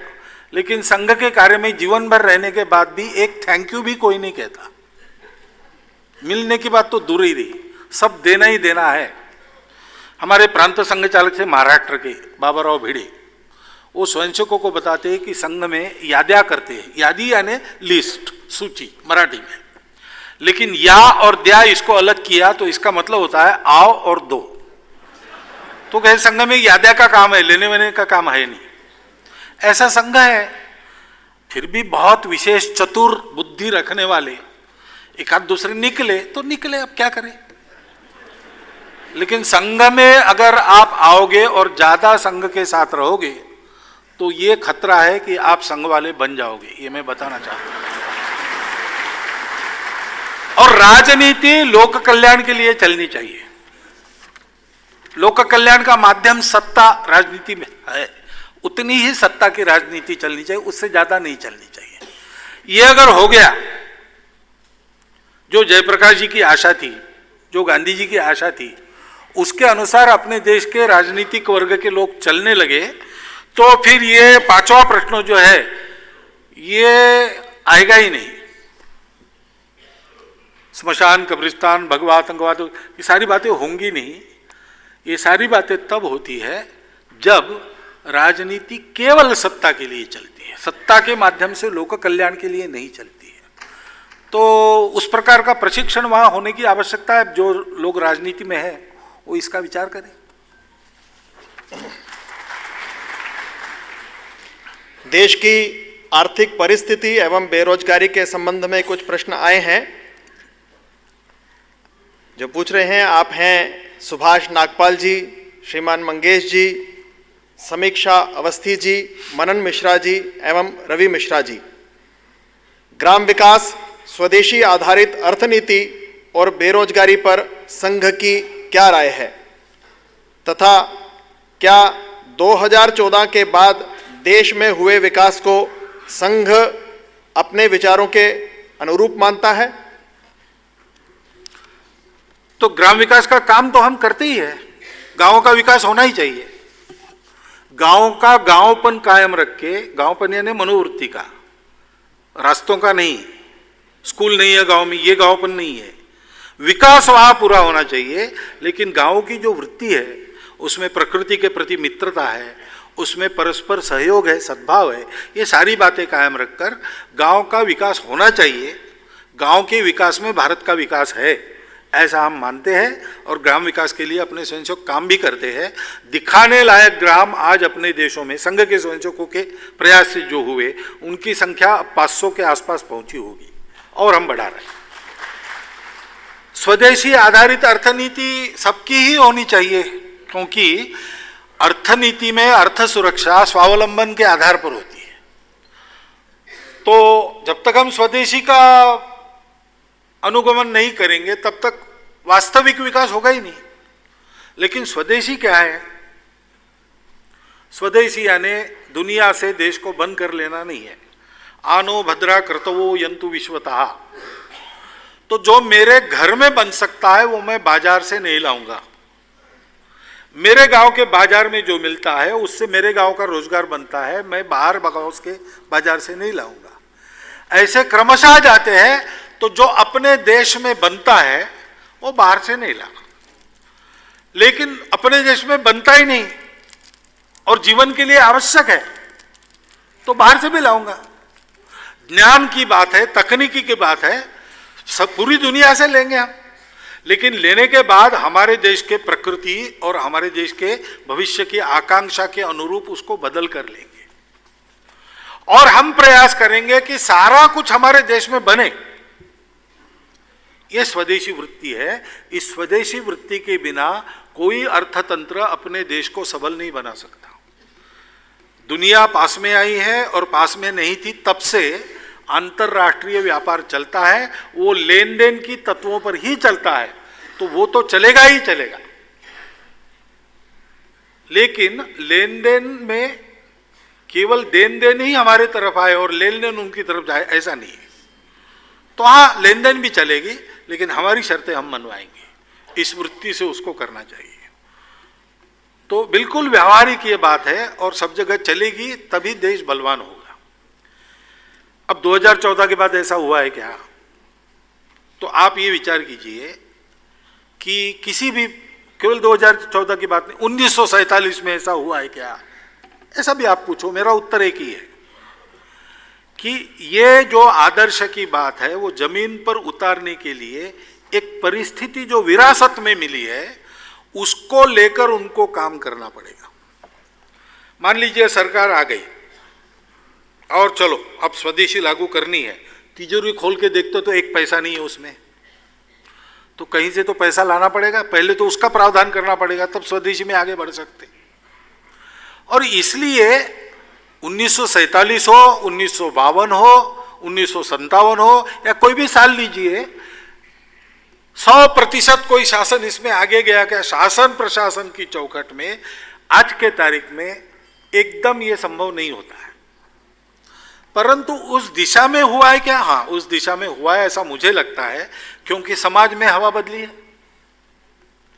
आज हमारे देश के ज्यादा लोग सोच रहे हैं कि हम अपने देश में बनाएंगे।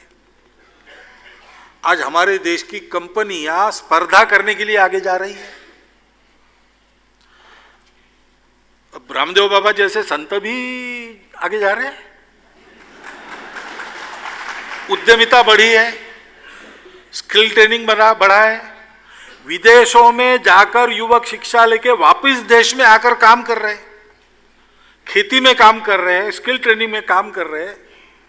तो कुछ आशा बनी है कि हमारा देश अपने पैरों पर खड़ा करना, इसलिए तो हुआ है। और आशा बनी है वो हमारे भाषणों से थोड़ी बनी है, उनको जो अनुभव आ रहे हैं उसके कारण बन रही है। तो हम ऐसा कह सकते हैं कि 100% ऐसा एकदम हो नहीं सकता, जब होगा तब सुवर्ण दिन होगा।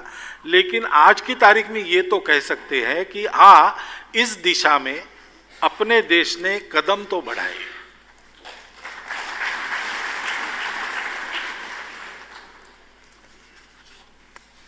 राम मंदिर के संबंध में विनोद कुमार मिश्र जी ने प्रश्न किया है।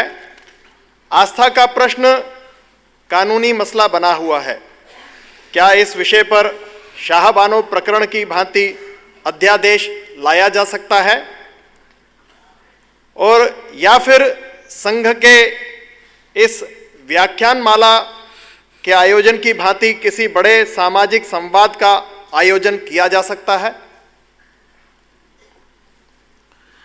अब अध्यादेश का मामला सरकार के पास है और आयोजन का मामला राम जन्मभूमि मुक्ति संघर्ष समिति के पास है, दोनों में मैं नहीं हूं। तो आंदोलन में क्या करना वो उच्चाधिकार समिति उसकी है, वो तय करती है।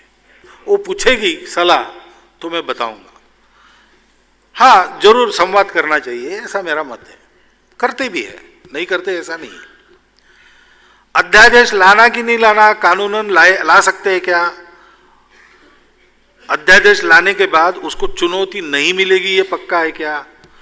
चुनौती मिलने के बाद ये कहा जाएगा क्या कि चुनाव के चलते ये काम किया गया है? ये सब उनके सोचने की बातें हैं, मेरी नहीं है। मैं चाहता हूं संघ के स्वयंसेवक के नाते, संघ के सरसंघ चालक के नाते और राम जन्मभूमि आंदोलन के एक हिस्से के नाते कि राम जन्मभूमि पर भव्य मंदिर जल्दी बनना चाहिए।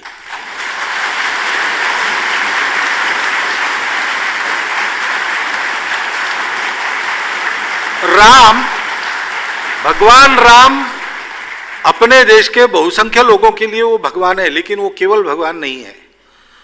अपने देश में अन्य लोग भी ऐसे हैं जो भगवान तो नहीं मानते, लेकिन उनको आचरण की मर्यादा, भारतीय मर्यादा के जनक मानते हैं, उनको इमाम हिंद मानते हैं। और इसलिए समाज के सभी वर्गों में एक आस्था जुड़ी है। और जहां राम की जन्मभूमि थी, बहुत राम के मंदिर है और बहुत टूटे भी हैं, लेकिन सबकी बात नहीं उठाते। जहां उनका जन्म हुआ वहां मंदिर होना चाहिए। वहां मंदिर पहले था, ये अब लेजर किरणों से देखा गया है। और अगर ये हो गया तो हिंदू और मुसलमानों के बीच के झगड़े का एक बड़ा कारण समाप्त हो जाएगा। और यह सद्भावना से हो गया तो मुसलमानों की और बार बार उंगली उठती है, उसमें बहुत कमी आ जाएगी। देश के एकता को और देश के आदर्शों को पुष्ट करने वाली ये बात है और करोड़ों लोगों के आस्था का यह सवाल है। तो इसको इतना लटकना ही नहीं चाहिए था। देश हित की बुद्धि से विचार होता, राजनीति इसमें नहीं आती, तो इसको पहले ही बन जाना चाहिए था। खैर, देर आयत दुरुस्त आयत। राम जन्मभूमि पर भव्य राम मंदिर का निर्माण जिस किसी उपाय से हो सकता है, शीघ्र होना चाहिए, ये मेरा मत है।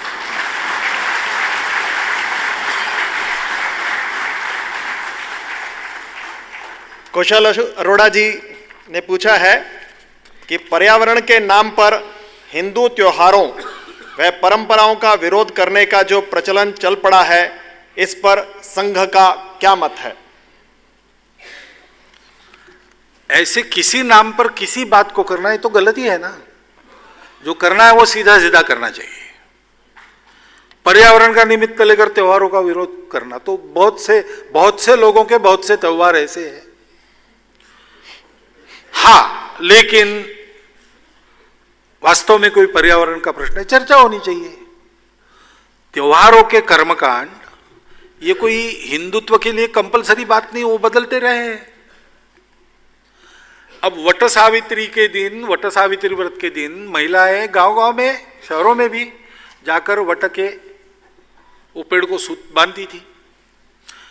अब बंबई जैसे, कलकत्ते जैसे शहर में वट ही नहीं है, तो अब क्या हुआ, उसकी डालियां तोड़कर लाते हैं और उसको बेचते हैं, और डाली ले जाते हैं, उसको बांधते हैं। अब ये धर्मसम्मत है क्या? अरे धर्मसम्मत नहीं है, लेकिन क्या करें, वो प्रतीक है संस्कार का, तो कुछ तो करना पड़ता है। समाधान कि हाँ हमने वट वृक्ष की पूजा की, ये होना पड़ता है ना। तो डाली ये बदलता है देश काल परिस्थिति के अनुसार, उस बदल के लिए भी संकोच नहीं करना चाहिए। पटाखों की बात है, पॉल्यूशन की बात आती है। आपको पता है कि पहले पटाखे बनते थे वो मिलावट के नहीं बनते थे, वो शुद्ध बारूद के बनते थे। और खेती का सारा काम होने के बाद, एक फसल होने के बाद, वर्षा के बाद जो कीड़े बनते थे और तकलीफ देते थे सबको, इन पटाखों के धुएं के कारण उनका कुछ नियंत्रण हो जाता था। ये उसका उपयोग था। आज भी है क्या वो उपयोग? देखने की बात है। आज नहीं, उसका उपद्रव है, बदलो। लेकिन सीधा कहो ना। और फिर केवल हिंदुओं के त्योहारों पर क्यों? सबका परीक्षण ऐसा करो, देश काल परिस्थिति के अनुसार बदलो। कर्मकांड कोई ध्रुव रेखा नहीं, वो बदलते रहता है, इसमें हिंदुओं में मना ही नहीं है। और आप घर में विचार करो, योग्य विचार करो, युक्त विचार करो, और जाके लोगों को बताओ कि मैं विद्वान हूं, मैं कहता हूं बदल दो। ऐसा मत करो। समाज मन को बदलना पड़ता है, समझाओ, अनुनय करो। बात करते समय हिंदू धर्म की अनिष्ट प्रथा, ऐसा क्यों कहते हो? आप ये कहो कि पर्यावरण के लिए खतरा है और हिंदुओं में सुधार की परंपरा है, तो इसका विचार करना चाहिए, तो लोग मानेंगे ना। जिस ढंग से यह किया जाता है वो ढंग मन में शंकाएं पैदा करता है, और वास्तव में अगर ये उद्देश्य है तो वो नहीं करना चाहिए। और कुछ सदुद्देश्य है तो अपना सदुद्देश्य लोगों के ध्यान में आए, इस तरीके से उसको करना है, तो हमारे धर्माचार्य भी इसका विचार करेंगे, क्यों नहीं करेंगे?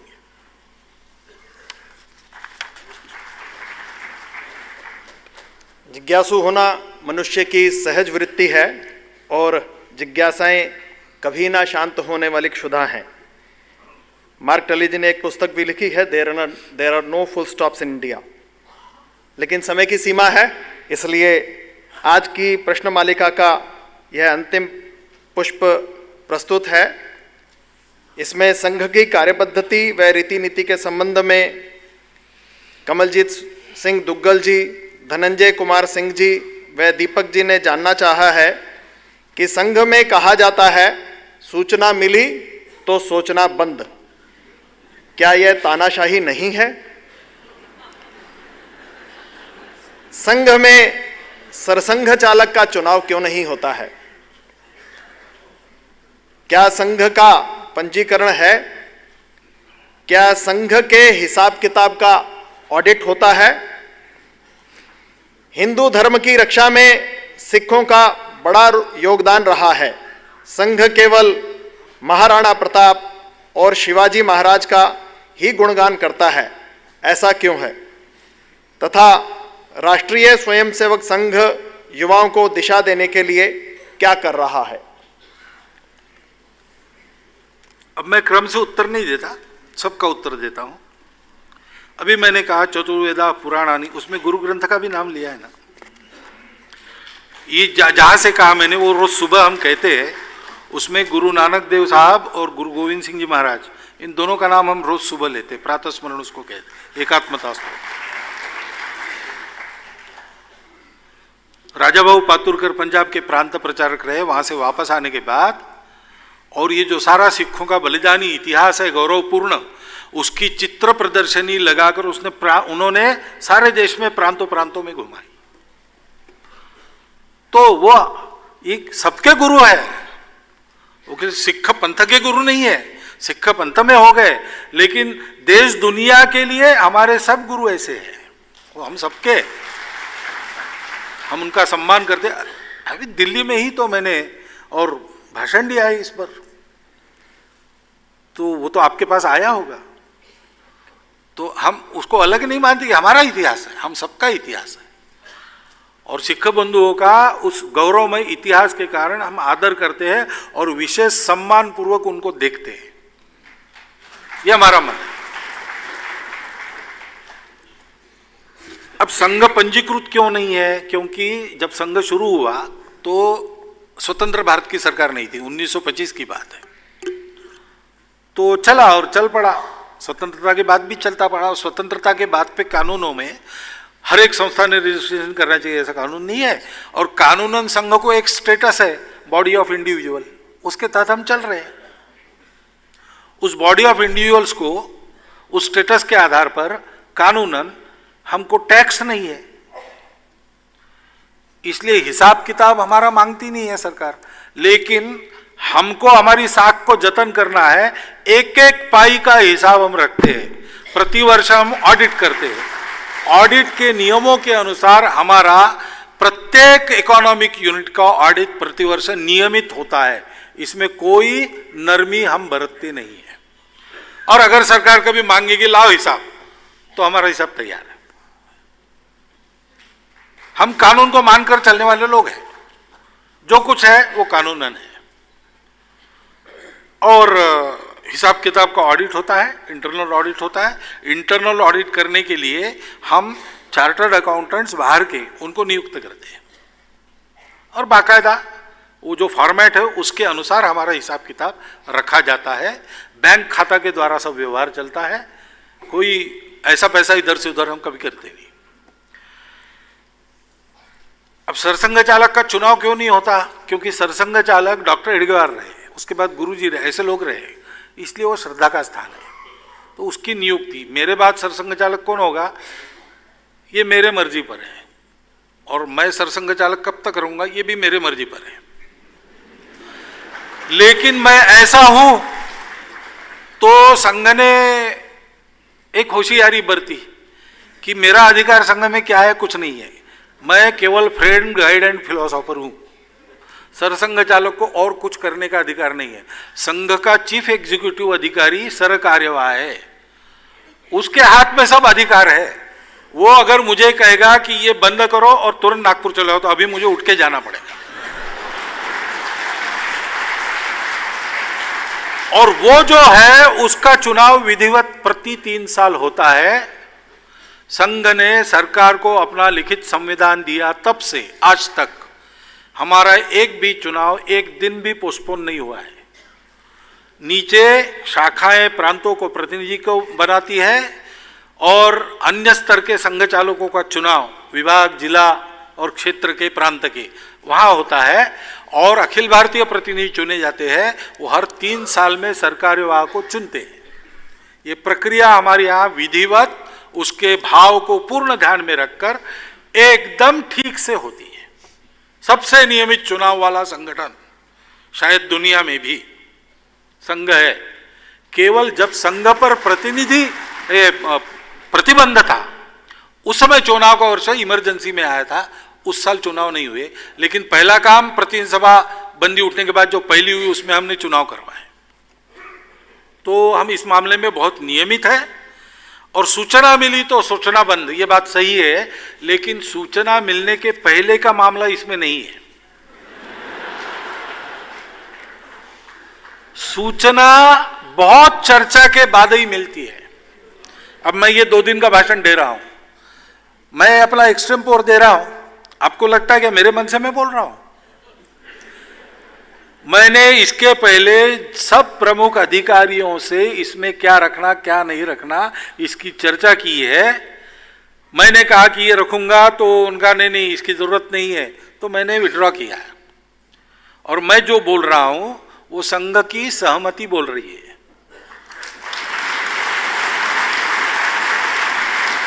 अब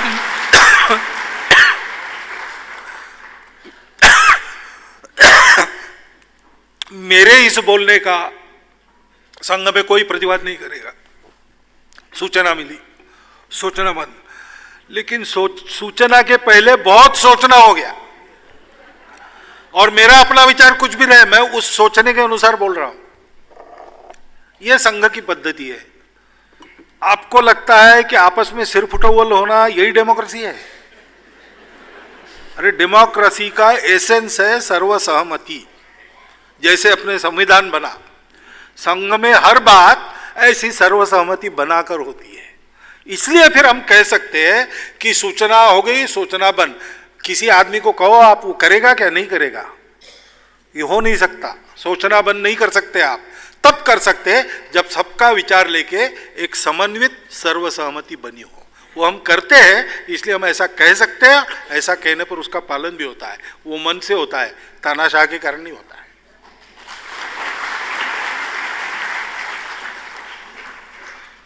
अब मैं पूजनीय सरसंघ चालक जी से सविनय प्रार्थना कर रहा हूं कि इस 3 दिवसीय विचारों के महान यज्ञ में अपनी आहुति समर्पित कर हम सभी को लाभान्वित करें।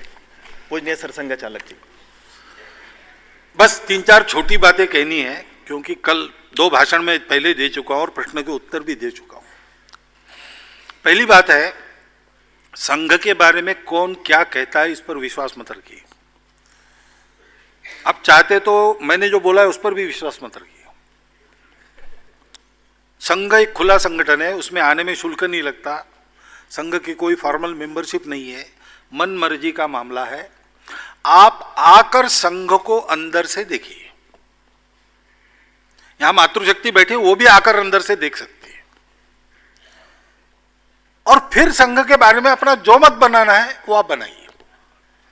मैं ये नहीं कहता कि आप कन्विंस होने के लिए मैंने कुछ कहा नहीं है, वो आपको करना है। लेकिन संघ को पहले देखिए, निकट से देखिए, समझ लीजिए, और फिर आपको जो कहना है वो आप कीजिए, आपको जो करना है वो आप कीजिए।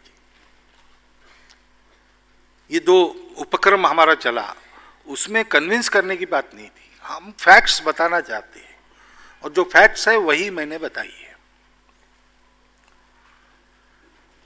अब इसके बाद अगर आप में से किसी को इच्छा हुई कि संघ के कार्य में प्रत्यक्ष जुड़ेंगे तो शाखा में जाइए। नहीं, शाखा में नहीं जाना होगा मेरा, ठीक है, संघ के स्वयंसेवक अनेक अच्छे काम करते हैं, उसमें जुड़िए।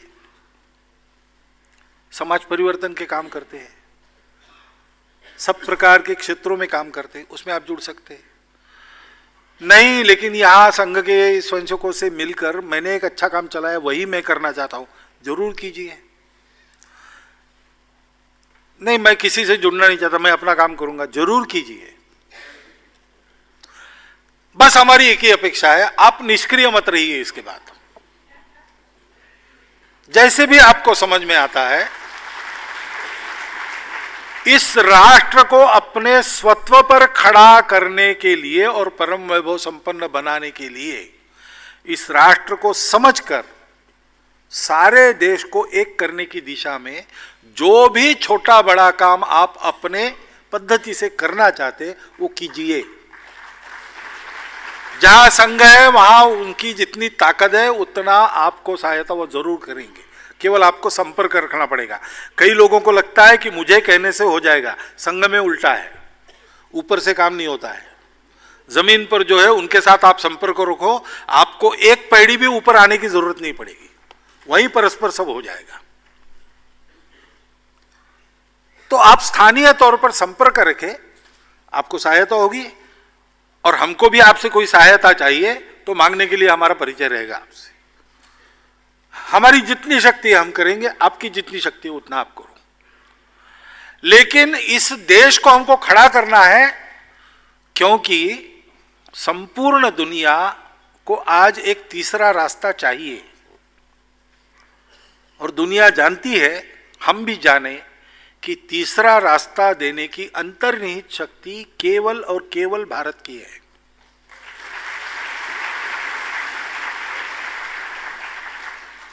ये भारत हित का काम है, क्योंकि हम भारत में हैं और भारत के नागरिक हैं। ये मेरे आपके व्यक्तिगत और पारिवारिक हित का भी काम है और ये दुनिया के कल्याण का काम है। इसको नहीं करेंगे तो तीनों पर खतरा है। हम जागे, भारत का ये कर्तव्य है। भारत ने जब जब दुनिया में पदार्पण किया, किसी को जीतने के लिए नहीं किया, सबके हृदय जीते और सब जगह जो था उससे अच्छा किया। गुरुदेव रविन्द्रनाथ अपने गीत में कहते, ए आमार देश जेदिन তোমায় বৈভবময় ভান্ডার দ্বার অবারিত ছিল বিশ্ব জনায় সকল কামনা পূর্ণ করে সে মহাদিনের মহা ইতিহাস नित्य जीवने वरुण करे। हे महान देश, हे हमारे महान देश, जिस दिन तुम्हारे अकूत ज्ञान भांडार और मुद्रा भांडार संपत्ति भांडार का द्वार सारे विश्व के लिए खुला हो गया और उन सकल लोगों की कामना पूर्ण करने लगा, उस महादिन का स्मरण करो, उसको अपने जीवन में वर्ण करो। यह आवाहन साक्षात अपने सामने खड़ा है, उसको पूरे पढ़ने की ताकत हमको समाज की बनानी पड़ेगी और इसके लिए समाज को जोड़ने वाला एकमात्र सूत्र दुनिया में जो है उसका आलम्बन लेके संपूर्ण समाज को इससे जोड़ना पड़ेगा, अपने कर्तव्य बोध पर खड़ा करना पड़ेगा और उनकी गुणवत्ता को बढ़ाकर उनके सामूहिक प्रयास को आगे बढ़ाना पड़ेगा। यह अत्यंत पवित्र कार्य है। सारे दुनिया के जीवन में एक अर्थ और समृद्धि उत्पन्न करने वाला ये काम है।